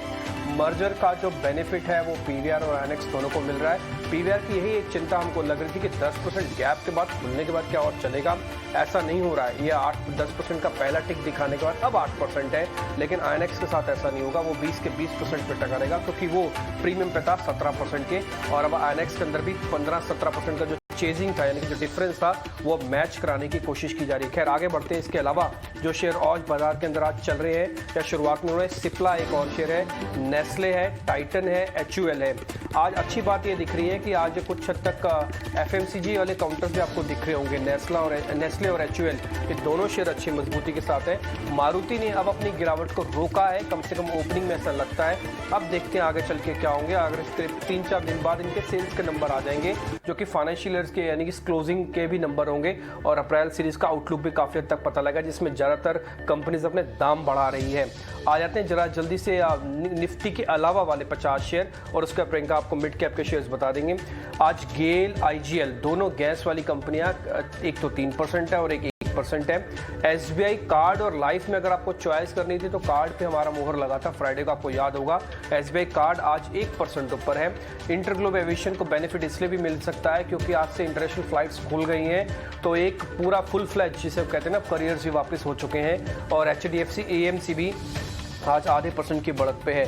इमामी का कॉम्पिटिटर है डाबर, वो भी आज आधा % ऊपर है। प्रियंका आपको बता रही मिड कैप शेयर्स। बिल्कुल, इनफैक्ट मेरी नज़र भी पहले ठंडे ठंडे कूल यानी इमामी पर गई थी, लेकिन अब शुरुआती जिस ओपनिंग के साथ वो खुला था वहाँ थोड़ा सा करेक्ट हुआ है। 0.5% गेन आपको इमामी भी दिख रहे हैं, लेकिन आपके टॉप गेनर्स जो मिड कैप स्पेस में है वो आपको अदानी स्टॉक्स दिख रहे हैं, Adani power, Adani total gas, और आप निफ्टी में अदानी पोर्ट्स को भी देखें because of the news flows here. उसके अलावा आप दूसरे अगर कुछ काउंटर्स देखें जहाँ पर तेजी है, वहाँ टाटा कंज्यूमर आपको फिर से अपना तेज दिखाई दे रहा है। हमने पिछले हफ्ते देखा था कि यहाँ थोड़ा सा इस पर प्रेशर था, उसके बाद अभी रिवाइव हुआ है। AU स्मॉल फाइनेंस आपको यहाँ 0.5% दिखेगा और bank of Baroda, Indian hotels अब भी आपको 1% की तेजी के साथ दिखाई दे रहा है। दूसरे काउंटर्स बैंकिंग स्टॉक्स में आपको bank of Baroda, union bank, यहाँ पर आपको 0.5% की तेजी के साथ दिखाई दे रहे हैं। और साथ ही आपको अब फार्मा स्पेस में मिड कैप फार्मा में ओलंपिक फार्मा, लॉरस लैब, इनमें भी एक यहाँ पर 0.5% तक की तेजी दिखाई दे रही है। एक बार डेरिवेटिव स्पेस में भी देख लेते हैं कि वहाँ किस तरह के काउंटर्स हैं। हालांकि अभी आपने भी शेयर किया कि गेल हो, गैस काउंटर्स हो, CNG हो, OMC हो, उनको देखना होगा। हालांकि चल भी चुके हैं ये, लेकिन आज किस तरह की मूव होती है वो देखना होगा। एक बार स्मॉल कैप स्पेस में भी देख लेते हैं कि वहाँ किस तरह का एक्शन आज देखने को मिलता है। Before I pull up some derivative stocks, यहाँ पर भी आप एक्शन अगर देखेंगे तो एक बार अगर सेक्टोरल वाइज देखें तो इस वक्त जो ओपन टिक निकल कर आए हैं इसमें सेक्टोरल वाइज आपको स्ट्रेंथ के साथ जो स्पेस दिख रहा है वो आपको दिख रहा है फिर से फार्मा, मीडिया और MNCs बैंक का। वेरी क्विकली ओपनिंग किस तरह से दिख रही है आपको प्रशांत? बैंक निफ्टी जैसे कि मेरी राय थी उसने वीकनेस क्लियरली शुरुआत में ही दिखा दी है और निफ्टी एक रेंज बाउंड ओपन है। तो मेरी ये सलाह होगी कि जैसे कि मैंने शुरू में कहा था कि निफ्टी के लिए मेरी 2 सलाह थी। एक था कि अगर ये जो इसका अहम सपोर्ट है यानी 16,950 ब्रेक कर दे तब आप शॉर्ट कीजिए, या फिर आपको 16,350 से 450 के रेंज में रैली मिल जाए वहां पे शॉर्ट कीजिए। इसके बीच के जो रेंज है यहाँ पे इंडेक्स से मेरी दूर रहने की सलाह होगी और स्टॉक स्पेसिफिक रहने के लिए मेरा रिकमेंडेशन होगा। उसी के साथ बैंक निफ्टी अपनी वीकनेस बनाए हुए है और आप दोनों स्टॉक अगर देखें जैसे कि बैंक निफ्टी के लिए HDFC बैंक और निफ्टी के लिए रिलायंस, तो दोनों ने ही, रिलायंस की एक अहम गैप रेजिस्टेंस है 2620 से लेके 2640, बिल्कुल उसी जोन से उसने पिछले हफ्ते रेजिस्ट किया था और वहां स्ट्रगल कर रहा है। तो जब तक वो लेवल क्रॉस ना हो मुझे लग रहा है कि निफ्टी भी रेंज बाउंड ही रहेगा। तो फिलहाल इंडेक्स से मेरी दूर रहने की राय होगी, इन्हीं 2 लेवल पे मैं काम करूंगा। ओपन होने के बाद ना अगर आप देखें तो यहाँ पर निफ्टी काउंटर्स में सिप्ला जिस मूव के साथ तेज बढ़ा है, 2.5% तेज आपको टॉप गेनर में सिप्ला दिखाई दे रहा है निफ्टी पर। और आपको दूसरा काउंटर दिखेगा टाटा कंज्यूमर और ऑटो पैक में Bajaj auto, Maruti Suzuki, hero MotoCorp, तीनों में ही आप पिछले ओपनिंग होने के बाद से पिछले 3-4 मिनट में यहाँ पर तेजी भी देख रहे हैं। ऑटो पैक किस तरह से, और दूसरा स्पेस आपको दिखेगा अल्ट्राटेक सीमेंट, JSW स्टील, यानी स्टील और सीमेंट पैक भी। तो मेजरली आपको सारे बड़े सेक्टर्स आपको इस वक्त उनमें बाइंग दिख भी रही है। लेकिन अगर चार्ट्स पे देखें राहुल, क्या रुद्रा, क्या यहाँ पर बाइंग दिख भी रही है आपको? ऑटो पैक हो, स्टील पैक हो? प्रियंका, मेरे को स्टील पैक ही बेटर है लॉन्ग करने के लिए, स्पेशली मोमेंटम है उस पर और रिस्क रिवॉर्ड भी अभी अच्छा है। सो स्टील पैक में बाइंग करना है तो all the better ones, like for example JSW Steel, Jindal Steel was a stock which ET now स्वदेश पर ही मैं 464-65 लेवल से लॉन्ग का सलाह दिया था। अभी JSW स्टील भी देखा है तो फ्रेश ब्रेकआउट आ रहे हैं 720-25 का ऊपर, looks very very strong buy. And even look at stocks like SAIL भी मेरे को अच्छा लगता है। 98 का स्टॉप लॉस रख के 110 तक जा सकता है सेल पर। और टाटा स्टील भी लेवल्स को देखा है तो अभी भी टाटा स्टील मेरा का यही सलाह है, डिप से बाई करना है। और टाटा स्टील भी स्ट्रॉन्ग दिखता है। 1270 से 1300 will be a great level to now buy Tata Steel, and Tata Steel is headed towards 1420. So any dips in Tata Steel is a buy. JSW Steel looks very strong. SAIL and even Jindal Steel is a good buy. So steel per I will be looking at long position. And one very important information, fundamentally be because of Iran ka crude supply, and even technically crude is now trading below $118 per barrel, which is a very very positive news. And last week, in spite of crude oil at $123 per barrel, market was strong and resilient. अभी crude नीचे आ रही है, which is very positive to market. FIIs are now turning buyers from net sellers, and I see some positive news even to come from Ukraine, Russia. आज भी उसका एक meeting है, उस पर कुछ पॉजिटिव न्यूज आया है, तो this market will head towards higher side of 17,500. For very short term, I am very very bullish on market. Every dip has to be used as buying opportunity and remain very stock specific. Real estate as a sector and even steel as a sector can do very very good. Avinash, ये दो under performing stocks, Godrej property जो 1640 पे आ गया, और दूसरा Tata communication जो 1200 पे आ गया, ऑलमोस्ट 1000 चला गया था। आपने इन दोनों के बिजनेस मॉडल को देखा है? Godrej property purely from negative news flow अगर एक बार को छोड़ दें, केवल बिजनेस फ्लोज की बात करें, और टाटा कम्युनिकेशन। मुझे लग रहा है कि पहली बात तो गोदरेज प्रॉपर्टीज में हमको लग रहा है कि जिस प्रकार की इनकी इन्वेंट्री सेल हुई है, प्लस जिस प्रकार की प्रोजेक्ट्स इन्होंने लाइन अप किया है, रेवेन्यू विजिबिलिटी अजय इस कंपनी को बहुत स्ट्रांग है। हालांकि ये स्टॉक काफी चल चुका है। हमारा मानना है कि कोई भी गिरावट अगर आती है तो इसको पोर्टफोलियो में इंक्लूड करें, क्योंकि रियल एस्टेट सेक्टर को प्ले करना है तो ये बहुत ही अच्छा विकल्प है, क्योंकि इनका बिजनेस मॉडल भी काफी स्ट्रांग है। जेवी से ज्यादा ये प्रोजेक्ट्स इंप्लीमेंट करते हैं। और रही बात टाटा कम्युनिकेशंस की, तो मुझे लग रहा है कि यहाँ कहीं ना कहीं थोड़ा सा कंसोलिडेशन हो रहा है। नंबर्स तो डेफिनेटली ठीक ठाक है, और मुझे लग रहा है कि आने वाले साल में hopefully FY23 should be a much better year. यहाँ पे भी हमने देखा था कि काफी बाइंग इंस्टीट्यूशनल साइड से हुई है। इनका बिजनेस मॉडल भी काफी यूनिक है, और प्लस जिस प्रकार के स्पेस में ये काम करते हैं, मुझे लग रहा है कि कहीं ना कहीं FY23 will be a lot better. तो दोनों स्टॉक्स में हमारा व्यू पॉजिटिव रहेगा। हालांकि शॉर्ट टर्म में थोड़ी बहुत स्लगिशनेस इन स्टॉक्स में देखने को मिली है, बट अगर नियर और मीडियम टर्म व्यू ले तो यहाँ पे डेफिनेटली यहाँ पे रिटेन करना चाहिए, और कोई गिरावट आती है तो डेफिनेटली बाय ऑन डिक्लाइन। प्रशांत, हमने पिछले हफ्ते देखा था कि शैले और आपका लेमन ट्री में अच्छे ब्लॉक्स हुए थे, और ये इस लाइट में कि इंडियन होटल के जो QIP है उसमें बहुत अच्छा रिस्पॉन्स आया था। चार्ट्स पे अगर हम तीनों स्टॉक को कंपेयर करें, इंडियन होटल, शैले होटल और लेमन ट्री, तो आपको क्या सबसे स्ट्रॉन्गेस्ट दिख रहा है, कि क्या लेवल्स दिख रहे हैं उसमें? मैं इंडियन होटल्स को काफी वक्त से ट्रैक कर रहा था कि ये 220 के ऊपर ब्रेकआउट दे दे। इसने ये ब्रेकआउट दिया और वहां पे सस्टेन भी कर रहा है, तो डेफिनेटली फर्स्ट पिक मेरा इंडियन होटल ही होगा। और ये फिलहाल आपको स्टॉप लॉस रखना होगा 220 के नीचे, यानी 218, 219 के लेवल पे। बट अगर ये स्टॉक 235 क्रॉस कर ले तो इसमें और ज्यादा मोमेंटम आ सकता है, और हमें जो पूरी डेप्थ थी यानी करीबन ये 275-80 तक के लेवल्स भी दिखा सकता है। तो इस पूरे सेक्टर में इंडियन होटल्स में मेरी बाइंग की सलाह होगी। प्रशांत, आपका लॉन्ग टर्म व्यू जो है वो मार्केट को लेकर वीक है, वो बात समझ में आती है, लेकिन मैं सिर्फ आपसे इंट्राडे का एक व्यू पॉइंट पूछूं तो अभी हम क्या चल रहे हैं ना 17,123 पे, हम 200 को आज देखेंगे या फिर 17,000 को देखेंगे? यानी कि 17,200 पहले देखेंगे, 17,000? वो मैं इसलिए पूछ रहा हूँ क्योंकि एक कॉल ना काफ़ी एक्टिव है 17,200-300 वाली, उसमें से पैसे बन सकते हैं। आपको बताना है डायरेक्शन। जी डिब्बी जी, सवाल मुझसे आपसे ही है, बिल्कुल आपको डायरेक्शन बता दीजिए आज की, सिर्फ इंट्राडे की, लॉन्ग टर्म व्यू नहीं चाहिए मेरे को। जी मैं आपको बिल्कुल इंट्राडे के हिसाब से बता देता हूं। अगर हम 17,125 के नीचे 15 मिनट भी स्पेंड कर दे तो मेरी ये सलाह होगी कि हम तुरंत 17,050 17,100 के लेवल पे जाए।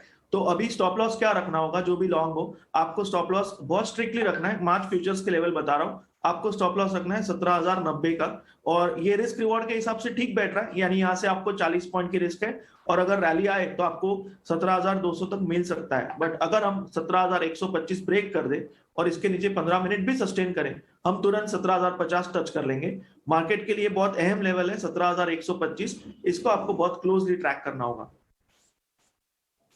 नीचे आके हम ट्रेड करने लग गए हैं। एक और शेयर है कमिंस इंडिया, इस पे एक बार व्यू पॉइंट चाहिए। रुद्रा आपका व्यू पॉइंट चाहिए। कमिंस इंडिया 1100 के ऊपर है, फ्राइडे और आज दोनों दिन के मूव वॉल्यूम देख कैसा लग रहा है कि कुछ कहना और करना चाहता है?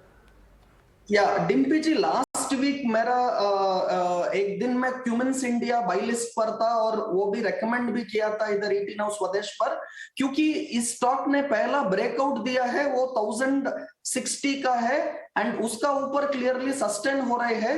2-3 दिन से प्राइस एक्शन भी वेरी पॉजिटिव है। सो अभी में फ्रेश बाय करना है तो any dips to levels closer to 1060 1070 will be a better entry point. Stock is very, very strong, undoubtedly, and trend is also very strong for short term. Price volume action is on the positive side. So I will be a buyer in Cummins India. Any dips to 1070 or even 1080 will be a great entry point, and I'll be looking at targets of 1200 on Cummins India for April series. So dips to 1080 will be a buy for a target of 1200. 17,100 भी गया, जिसके level की हम बात अभी कर ही रहे थे, और इसलिए मैंने आपसे बैक टू बैक पूछा क्योंकि ये दिख भी रहा था कि टूटेगा एक साथ में। 17,300 के अगर आप पुट देखेंगे ना तो एक ही झटके में 20% ऊपर हो गई है। आज दिन भर में अगर आप कुछ नहीं भी करते, इस पुट का सिर्फ सहारा लेते तो आपके अब तक आप फ्री हो गए होते मार्केट से, अगर आप इंट्राडे ट्रेडिंग करते हैं तो ठीक है। लेकिन फिर भी अब आते हैं कुछ एक और स्टॉक्स पे। एक शेयर और है लिस्ट में जहाँ पर लग रहा है कि ये चलेगा कि नहीं चलेगा, वो इप्का लैब्स। डे 2.5% ऊपर है। प्रशांत एक बार जरा चेक करेंगे, 1000 के ऊपर 2.5% 2% ऊपर, ये आज और कितना गेन दे सकता है, फिर हो गया पूरा? डिम्पी जी, दो तरीके से बात करूंगा। एक शॉर्ट टर्म इंट्राडे स्पेसिफिक, तो रेजिस्टेंस पे गए हम, यानी जो 1025-30 का लेवल है, ये अगर क्रॉस ना हो तो इंट्राडे में पोजीशन नहीं लेनी चाहिए। पोजिशनल के हिसाब से अगर मैं बात करूं एक लॉन्ग टर्म निवेशक के लिए, तो आप इसमें कंफर्टेबली बने रह सकते हो with a stop loss below 975। जब तक 975 लेवल इंटैक्ट है, ये स्टॉक मुझे इसमें कोई दिक्कत दिखाई नहीं दे रही है। मोमेंटम कब आएगा? तो मोमेंटम आएगा जब हम 1035-40 क्रॉस कर दें, तब इस स्टॉक में मोमेंटम आएगा। ट्रेडिंग से बच के रहना चाहिए, थोड़ा सा वेट एंड वॉच। बट निवेश के हिसाब से यानी इन्वेस्टमेंट पर्सपेक्टिव से 975 क्लोजिंग बेसिस बहुत अच्छा स्टॉप लॉस है, बहुत नजदीक है, रिस्क रिवॉर्ड जस्टिफाइड है। रुद्रा, ये HDFC बैंक का जो पुल बैक आया था, ये पुल बैक खत्म हो गया क्या? क्योंकि टिपिकली मैं इसको सिर्फ पुल बैक ही बोलूंगा, ऐसा तो कुछ था नहीं कि स्ट्रेंथ दिख रही थी, शॉर्ट कवरिंग के बदौलत आ रहा था ऊपर, आज 0.25% नीचे है। कोई बड़ा क्रैक और ड्यू है या फिर हो गया आज का काम इसका?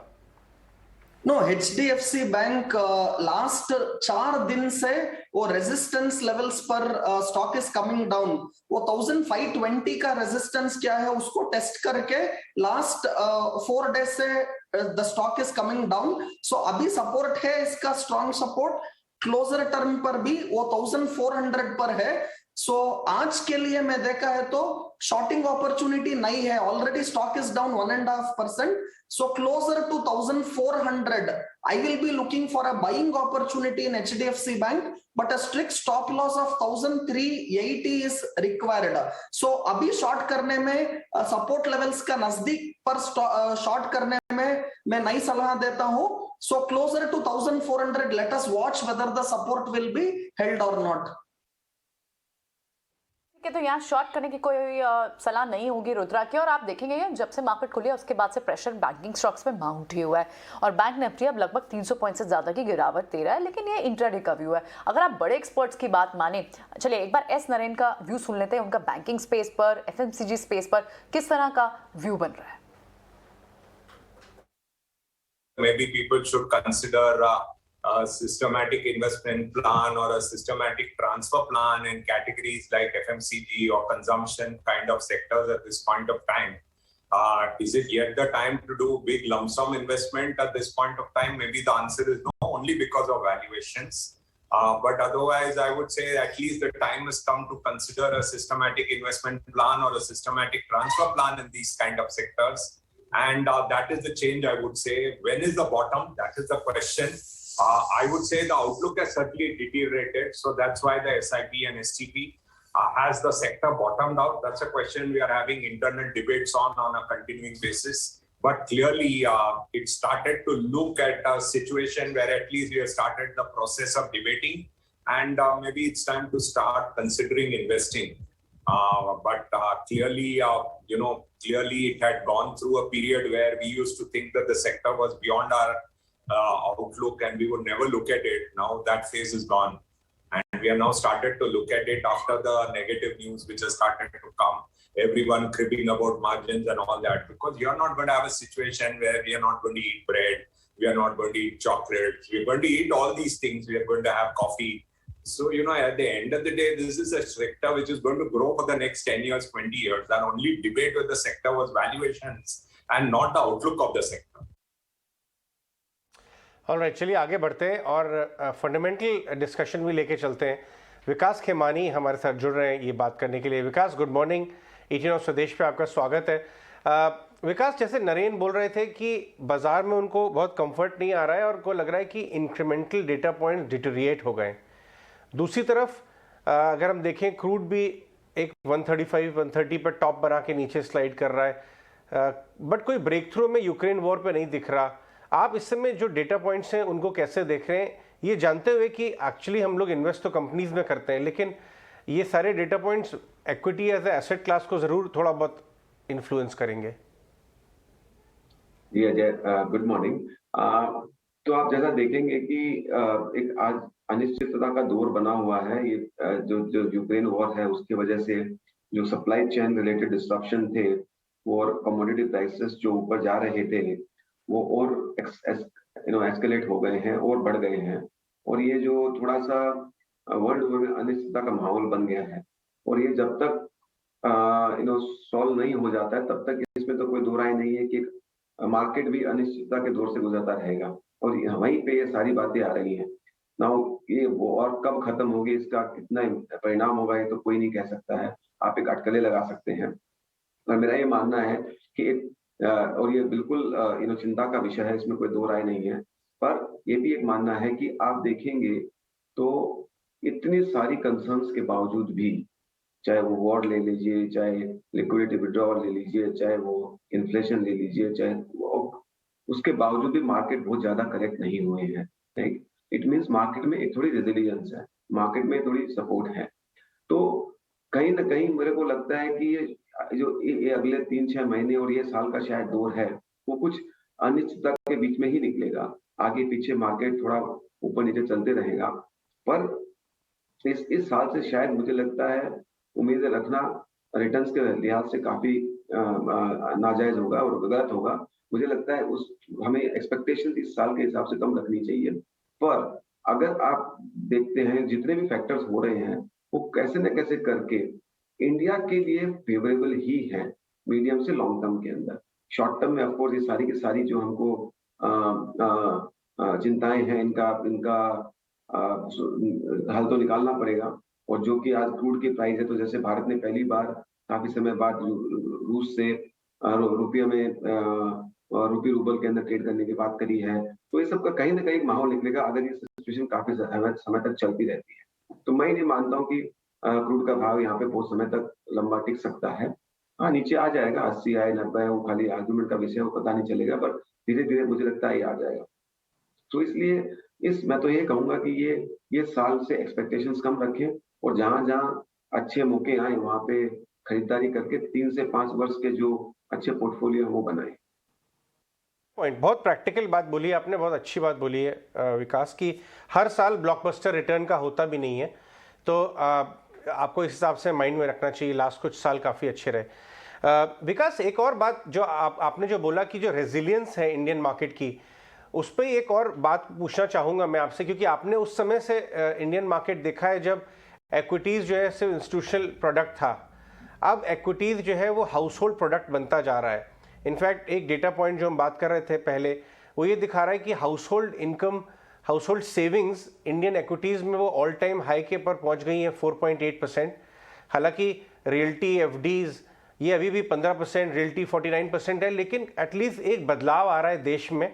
एक्विटीज़ को एक रिटेल इन्वेस्टर और एक हाउस होल्ड एक एसेट क्लास समझता जा रहा है। क्या ये भी एक रीज़न हो सकता है कि डिप्स जो है वो बहुत शैलो हो रहे हैं, और आप किस तरह से पैन आउट होते हुए देखते हैं? क्या ये बढ़ता हुआ देखते हैं फिनोमेना कुछ अगले सालों में?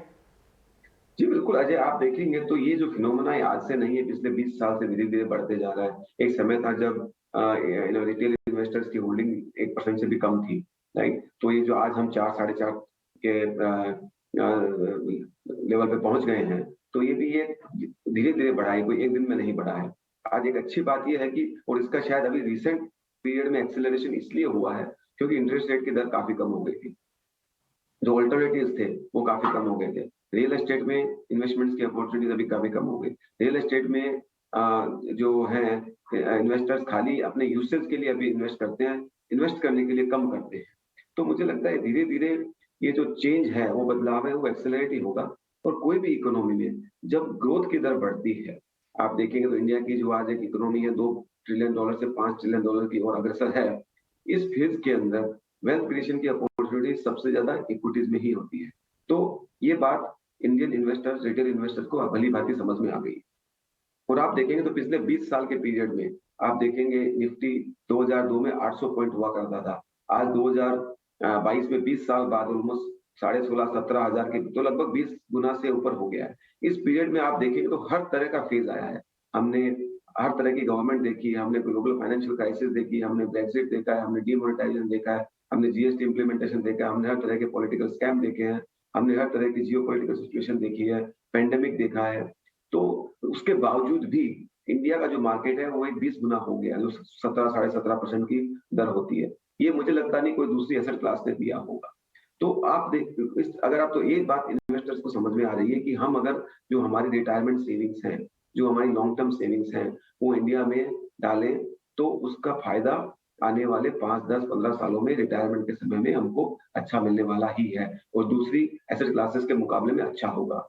और जिस समय अनिश्चितता का जोर ज्यादा होता है, तो वहां पे आज हमारा एक्सेलरेशन बढ़ गया है। ये रिटेल इन्वेस्टर की मैच्योरिटी को दिखाता है। आज इतनी बड़ी एफआई की बिकवाली के बावजूद भी इंडियन मार्केट जो है वो काफी टिका हुआ है। ये खाली इंडियन रिटेल इन्वेस्टर्स की मैच्योरिटी और उसके फ्लो की वजह से ही संभव हो चुका है। हम एक समय था जब देखते थे कि $1 बिलियन की एफआई सेलिंग आती थी तो इंडियन मार्केट 20% डाउन हो जाते थे, वो आज की समय में नहीं है। तो ये एक भारतीय बाजारों की मैच्योरिटी है, भारतीय निवेशकों की मैच्योरिटी है, और मुझे ये और बेटर ही बेटर होते हुए नजर आ रहा है आने वाले समय। विकास साहब बिल्कुल, तो ये बेटर होता ही जा रहा है और हम देख रहे हैं कि किस तरह से रिटेल इन्वेस्टर्स की पार्टिसिपेशन बढ़ती जा रही है। कुछ डेटा पॉइंट्स भी हम स्क्रीन पर दिखा रहे हैं जहां पर आप देखेंगे कि इक्विटीज में लगभग 60% तक का निवेश आपको 1 साल से ज्यादा के समय में आपको देखने को मिला है। तो जाहिर तौर पर इक्विटीज में इतने फेवरेबल रिटर्न्स और उसके बाद जिस तरह की पार्टिसिपेशन और जो एक स्प्रेड है इंडियन हाउस होल्ड का, इंडियन इन्वेस्टर का अक्रॉस द एसेट क्लास, उसमें क्लियरली वो इक्विटीज की तरफ बढ़ा है। विकास, तो इसका मतलब क्या, अगर मार्केट रेजिलिएंट है तो माने कि जिस तरह की जितनी भी एडजस्टमेंट्स थी, चाहे वो एनर्जी प्राइस की थी, कमोडिटी प्राइस की थी, या फिर डिमांड की एडजस्टमेंट थी, वो बहुत हद तक एडजस्टमेंट सब फैक्टर इन हो गई है? देखिए अगेन फिर मैं वही कहूंगा कि ये कहना बहुत मुश्किल है कि बाजार में अभी कितना फैक्टर इन हो गया है, क्या नहीं हो गया, क्योंकि ये रोज इवेंट डिपेंडेंट है। मैं यही कहना चाहूंगा कि इतने सब ये जो फैक्ट्स जो हैं आप बोले, वो सब ऑलरेडी है, मार्केट को नोन है, it's not unknown, there is no shock value to it. उसके बावजूद भी आज मार्केट काफी हद तक स्टेबिलिटी, रेजिलियंस दिखा रहा है। इट मींस कि मार्केट में उसकी जो सेंसिटिविटी है वो कम हो गई है। अगर यहाँ से सिचुएशन कैसे डिपेंड करती है, अगर कोई एस्केलेट होती है तो हो सकता है और कम हो जाए, पर मुझे लगता है जो मार्केट स्ट्रेंथ दिखा रहा है वो काफी अच्छी है, और मुझे नहीं लगता है कि मार्केट में बहुत एक ज्यादा डाउनसाइड की संभावना है। यहाँ से मार्केट स्टेबल होते रहेंगे। 2%, 5% प्लस माइनस मार्केट कभी भी हो सकते हैं, कोई भी कारणों से हो सकते हैं, इसको कोई भी प्रेडिक्ट नहीं कर सकता है। पर मुझे बहुत स्ट्रक्चरल डाउनसाइड भारतीय बाजारों में नहीं दिखती है। यहाँ से मुझे लगता है कि धीरे धीरे बेहतर ही होगा। ये पीरियड जो अगले 2-3 क्वार्टर का पीरियड है वो अनिश्चित रह सकता है, उसमें शायद रिटर्न ना पा पाए, पर अगर आपका वो टाइम फ्रेम है तो आप ना करें। और अगर आपका लंबा नजरिया, लंबा टाइम फ्रेम है, तो आप निश्चिंत होकर इन्वेस्ट कर सकते हैं। विकास, एक चीज़ आप बात बिल्कुल ठीक कह रहे हैं कि मार्केट के अंदर लंबी अवधि का नज़रिए रखें और आप किसी भी डिप में खरीदारी करें। बाज़ार के अंदर ऐसे कोई बड़े क्रैक नहीं है, लेकिन अगर मैं इस पूरे साल में कोई अच्छी चीज़ देखना चाहूँ बाज़ार के अंदर, तो अच्छी चीज़ क्या हो सकती है? क्या कॉर्पोरेट अर्निंग्स हमारे इस क्रूड की तेज़ी को और जो कमोडिटीज़ की तेज़ी आई है उसको डाइजेस्ट कर जाएगी? ये अच्छी चीज़ है। गवर्नमेंट की पॉलिसीज़ बहुत अच्छी आ रही हैं, ये अच्छी चीज़ है। ज़्यादातर बड़े राज्यों में सेम सरकारें रिपीट कर रही हैं, ये अच्छी चीज़ है। या फिर भारत ग्लोबल मार्केट्स में सबसे सेफ कंट्री बना है in the terms of financial market, ये सबसे अच्छी चीज़ है। जी देखिए, ये अगेन जो आपने जितने भी फैक्टर बताए, सबके एक कॉम्बिनेशन है। भारतीय बाजार आज एक इतना विश्वसनीय बाजार हो गया, उसका कारण क्या है? स्टेबल गवर्नमेंट है, हमारी एबिलिटी जो है शॉक को विथस्टैंड करने की, वो बहुत बड़ी, एक बहुत बड़ा चेंज आया है पिछले एक पेंडेमिक के बाद में, जिसकी शायद हमने पहले भी एक बार बात की थी कि इंडिया के बाजारों में एक स्ट्रक्चर, इंडिया की इकोनॉमी में एक स्ट्रक्चरल रिपेयर हुआ है। हमेशा हमारी जो वल्नरेबिलिटी आती थी वो अपनी करंट अकाउंट डेफिसिट की वजह से आती थी। जब जब कोई या तो तेल का भाव बढ़ता था या फिर कोई हमारी इंपोर्ट बढ़ जाती थी, तो हमारी जो करेंसी रिजर्व थी वो कम हो जाती थी और करंट अकाउंट डेफिसिट बढ़ जाता था। उसका एक जो स्ट्रक्चरल रिपेयर अभी हुआ है, उसके दो कारण है, मैन्युफैक्चरिंग और टेक्नोलॉजी। आप देखेंगे तो टेक्नोलॉजी के अंदर जो हमारा 160-70 बिलियन डॉलर का एक्सपोर्ट है, वो एक्सपेक्टेड है कि 250 से 300 बिलियन के बीच में पहुंच जाएगा। तो हमारा 100 बिलियन का एक्स्ट्रा रिजर्व्स और करंट अकाउंट सरप्लस वहां से आ जाएगा। मैन्युफैक्चरिंग में जो इतना प्रमोशन सरकार की वजह से हो रहा है और चाइना +1 की वजह से हो रहा है, उसकी वजह से जो हमारा इंपोर्ट का बिल है वो घटेगा या एक्सपोर्ट का बिल बढ़ेगा, तो जो डेल्टा होगा वो 50 से 100 बिलियन का हो सकता है। तो India as a country we will become current account surplus. जो करंट अकाउंट सरप्लस देश बनते हैं उनमें एक बहुत बड़ा स्ट्रक्चरल रिपेयर होता है, उसकी वजह से आपकी करेंसी स्टेबल रहती है, इंटरेस्ट रेट स्टेबल रहते हैं। जैसा कि आप देखेंगे तो पिछले 30-40 सालों में खाली 4 देश जो हैं वो इस जर्नी को पास कर पाए हैं, वो है China, Korea, Taiwan and Japan, right. So उनके आप देखिए जब जब ये क्रॉस ओवर हुई है, उनकी इकोनॉमी में एक बहुत बड़ी खुशहाली आई है और स्ट्रक्चरल रिपेयर हुआ है और स्टेबिलिटी आई है। तो मुझे लगता है ये है जो एक बहुत बड़ा फैक्टर है इंडिया की स्टेबिलिटी में आने में, हमारी स्थिर गवर्नमेंट है उसका एक बहुत बड़ा फैक्टर है। तो combination of political economical stability जब जब आती है वो, और जैसा हम देख रहे हैं कि आज जितने भी डेवलपमेंट हो रहे हैं, जैसे चाइना +1 जो एक नया ट्रेंड आया, वो इंडिया में जितनी जॉब क्रिएट करेगा शायद काफी समय तक नहीं हो पाई है। तो एक बहुत सारे ऐसे फैक्टर्स हैं जो इंडिया को आगे आने वाले समय में एक ऊंची विकास की दर के ऊपर ले जाने की क्षमता रखते हैं। अब कितना होगा वो तो समय ही बता पाएगा, पर आज जहां से हम देख रहे हैं ऐसा लगता है कि बहुत बड़ी संभावना है कि इंडिया हाई ग्रोथ रेट करेगी, 8 से 9% की इंडियन इकोनॉमी ग्रो कर सकती है स्ट्रक्चरली, और इसका भी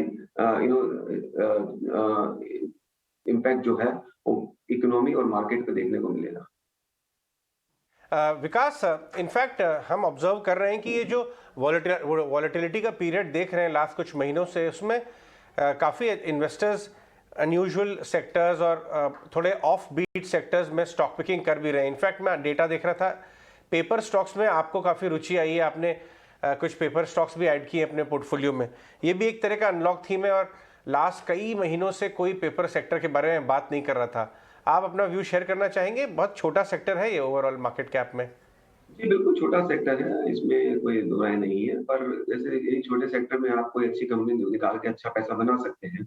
तो इसमें 2-3 थीम है कि एक तो आप देखेंगे तो उसकी कोई नई कैपेसिटी नहीं आ रही है इंडिया में और बाहर के बाजारों में भी, बल्कि कैपेसिटी कमी हो रही है। दूसरा, आपको integrated paper mill with pulp source लगाना हिंदुस्तान में बहुत ही मुश्किल है, क्योंकि आपको पूरा फॉरेस्टेशन परमिशन लाना वगैरह वो काफी मुश्किल है।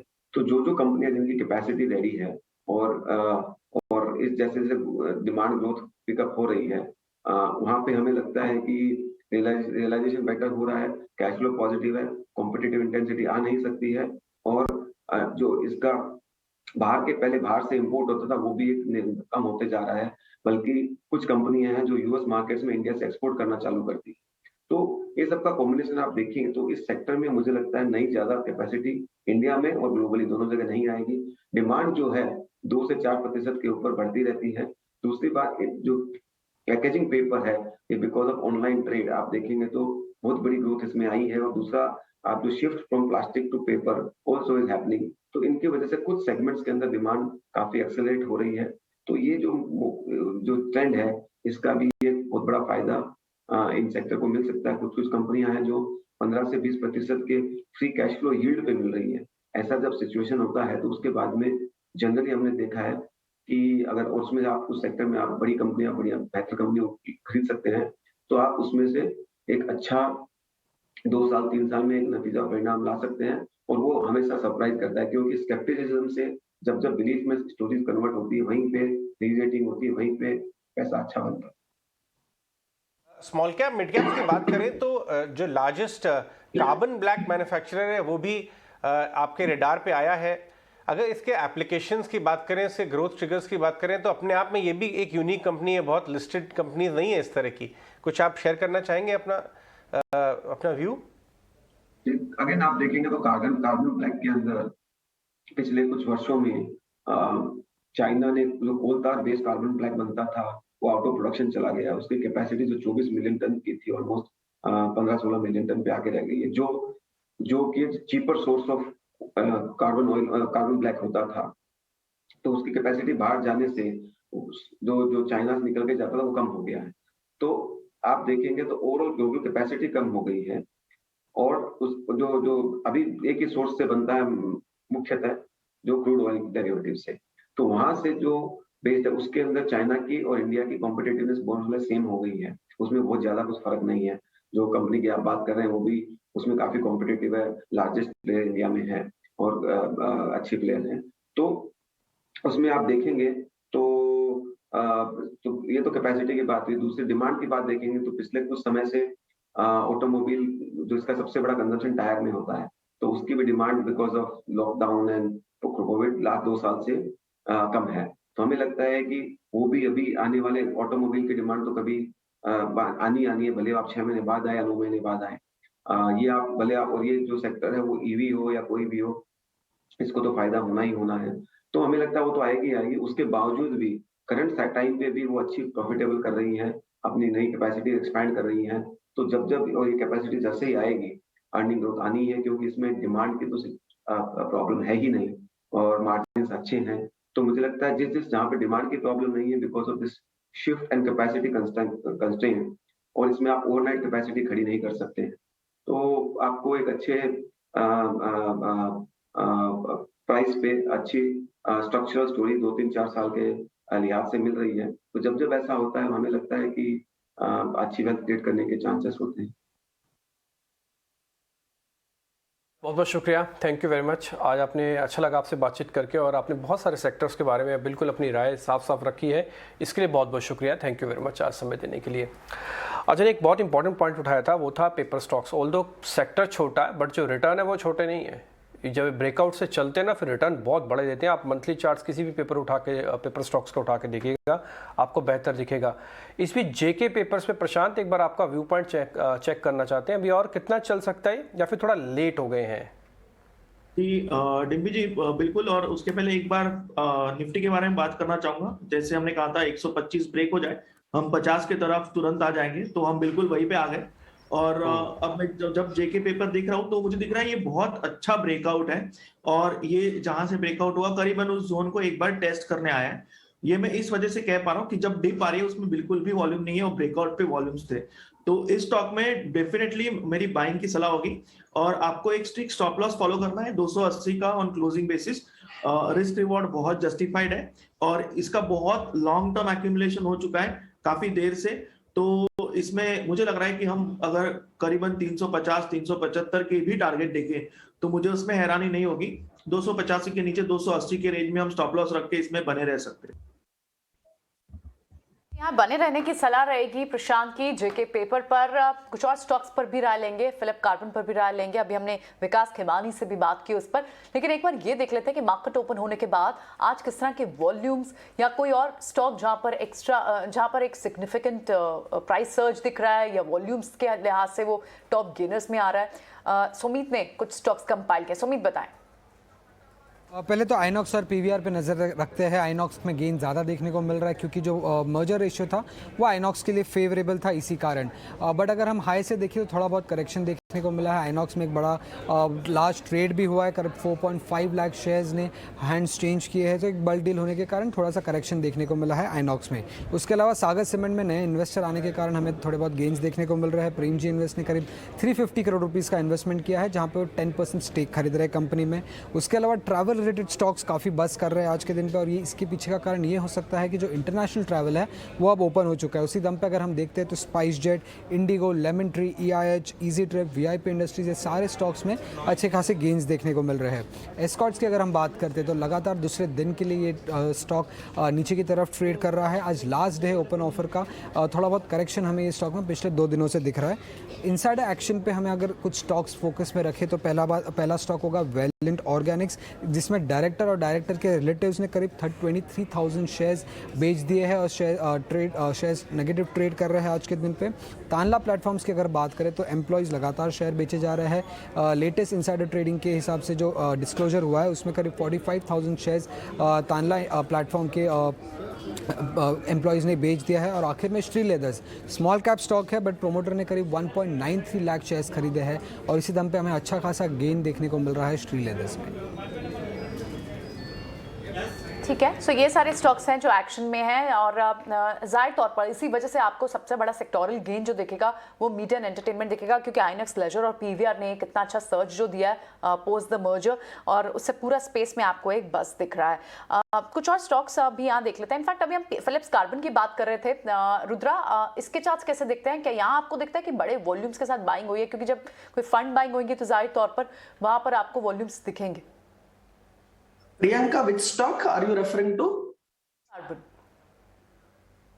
ये PCBL के नाम से मिलेगा रुद्रा आपको। PCBL आप टाइप कीजिए अपने सिस्टम पे तो आपको मिल जाएगा। ओके, NSE दोनों पे है ये। या thank you so much. PCBL पहला उसका ब्रेकआउट जोन है वो 220 है। 220 का ऊपर PCBL is making a trade which is good or positive. Last 2 days price action has been just a small profit booking.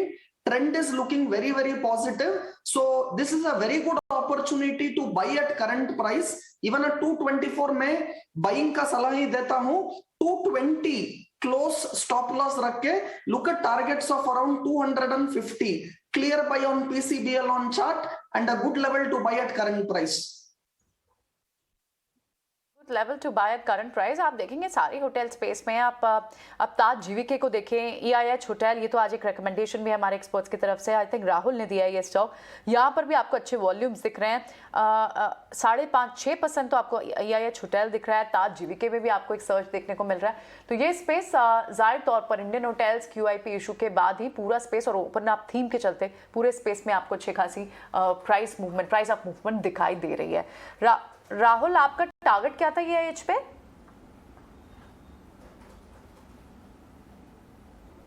जी प्रियंका, मैंने EIH पे 158 से 160 के टारगेट्स दिए थे, जहां हमने 150 के लेवल्स पे बाइंग दिया था, तो वहां पे टारगेट्स मीट हो चुके हैं। और बिल्कुल सही है ये बात कि जितने भी सारे होटल स्टॉक्स हैं सभी में बहुत अच्छा मूवमेंट आया हुआ है। लेमन ट्री देखिए, ताज जीवीके देखिए, बहुत ही बढ़िया है। इन्हीं में से प्रियंका एक्चुअली एक और स्टॉक है जो अभी परफॉर्म करने के लिए रेडी हो रहा है, और अभी इन मूवमेंट्स के अंदर जहाँ सारे होटल स्टॉक्स काफ़ी तेज़ी से भाग रहे हैं, ये स्टॉक अभी भी रुका हुआ है। तो मुझे लगता है यहाँ पे एक आपको बाइंग पोजीशन बनानी चाहिए। स्टॉक का नाम है ओरिएंट होटल्स।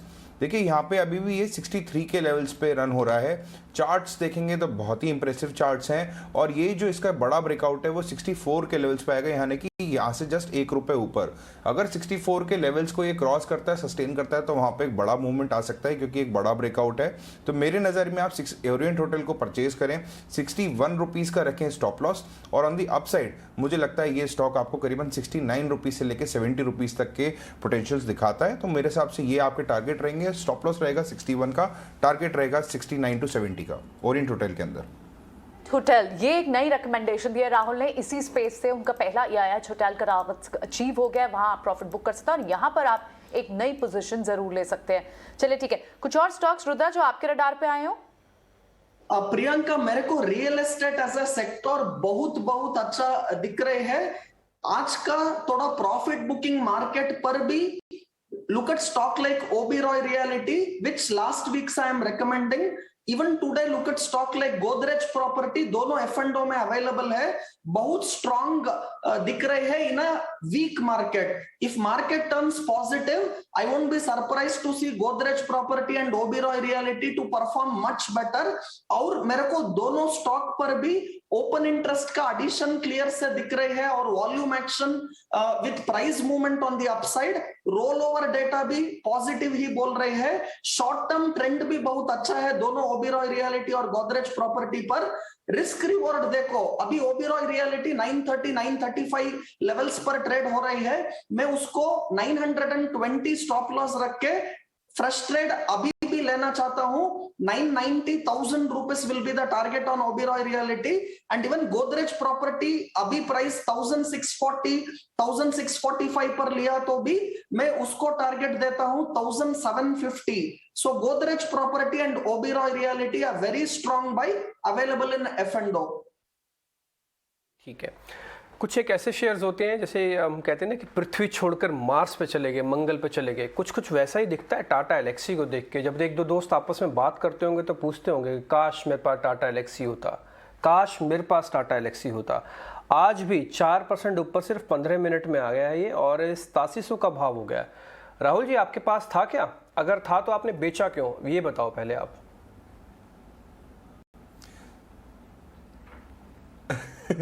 देखिए डिम्पी जी, ना मेरे पास ये स्टॉक था और डेफिनेटली अगर मौका मिलता तो हम इसको डेफिनेटली परचेज करते, पर जिस तरीके की अच्छा चलो मैं क्वेश्चन को बदल देता हूँ। अगर नहीं था तो आप लेना चाहते हो? कहीं ना कहीं अगर नहीं था, छोड़ दीजिए पुरानी बात खत्म, नहीं था तो लेना चाहते हो आप? जी लेने की चाह तो बहुत ज़्यादा है, but risk to reward ratio favourable नहीं है, तो इसलिए मैं यहाँ पे पोजीशन नहीं बनाऊंगा। बट हाँ, 8000 के लेवल पे अगर ये मिलता है तो मैं वहाँ पे एक बार इसमें बाइंग कॉल दे सकता हूँ। बट अभी फिलहाल देखिए स्टॉक काफ़ी ज़्यादा मूव कर चुका है। एक्सपेक्टेशन की बाजार से ये भी थी कि कहीं ना कहीं बहुत सारे लोग बात कर रहे थे कि टाटा एलेक्सी में कहीं ना कहीं प्रॉफिट बुकिंग आनी चाहिए, बट उन सारे लेवल्स को तोड़ते हुए स्टॉक ऑन दी अपसाइड बिल्कुल बना हुआ है। जो इसके करेक्ट लेवल्स बैठते हैं वो करीबन बैठते हैं कि अगर हमें 8000 रुपए के लेवल पे ये मिलता है तब जाके हम वहाँ पे एक अच्छा परचेज बना सकते हैं। बट अभी के लिए फ्रेश बाइंग पोजीशंस अवॉइड करें। जिनके पास में होल्डिंग है, जो लकी लोग हैं, जो एकदम खुशहाली की ज़िंदगी जी रहे हैं अभी, वो बिल्कुल होल्ड करें। स्टॉक का जो मोमेंटम है वो कंटिन्यूड है और मुझे लगता है कि आज भी इस स्टॉक ने करीबन 8840 के लेवल्स दिखाए हैं। मुझे लगता है कि यहाँ पे आपको होल्ड करनी चाहिए पोजीशन। जिनके पास में है एग्जिस्टिंग 9000 के लेवल्स पे जाके आप इसको एक प्रॉफिट बुकिंग के मेजर चंक आपको आते हुए दिखेंगे, तो वहाँ पे आप अपनी पोजीशन को हल्की करें और फ्रेश पोजीशन बनाने की राय नहीं रहेगी डिम्पी जी। टाटा एलेक्सी अपने आप में एक कहानी है, तो ऑलमोस्ट 9000 की तरफ जाते हुए।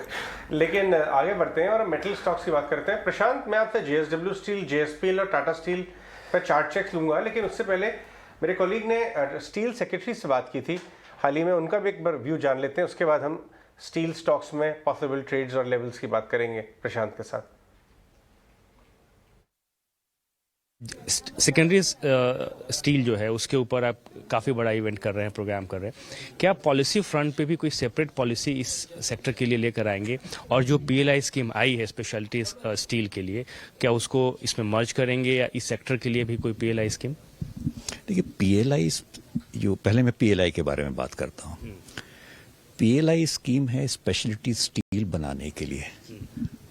प्रमुख रूप से इस प्रकार की स्टील का जो प्रोडक्शन है वो सेकेंडरी स्टील सेक्टर ही करता है। वो एक अलग स्कीम है, वो ऑलरेडी हमारी लॉन्च है। उसमें जो आज जो बातें हो रही हैं, जो सेकेंडरी स्टील के जितने भी इंडस्ट्री के प्लेयर्स आज जो उत्पादक आए हुए हैं, उन्होंने कुछ बातें इस बैठक में रखी, तो हम उन चीज़ों को एड्रेस करने के लिए किस प्रकार से कुछ बदलाव वो चाहते हैं, तो उन्हें देख रहे हैं। तो PLI स्कीम अलग है। SSI का जो और बाकी हम कहें SSI की दिक्कतों के बारे में बातें हुई हैं, फाइनेंसिंग की उनकी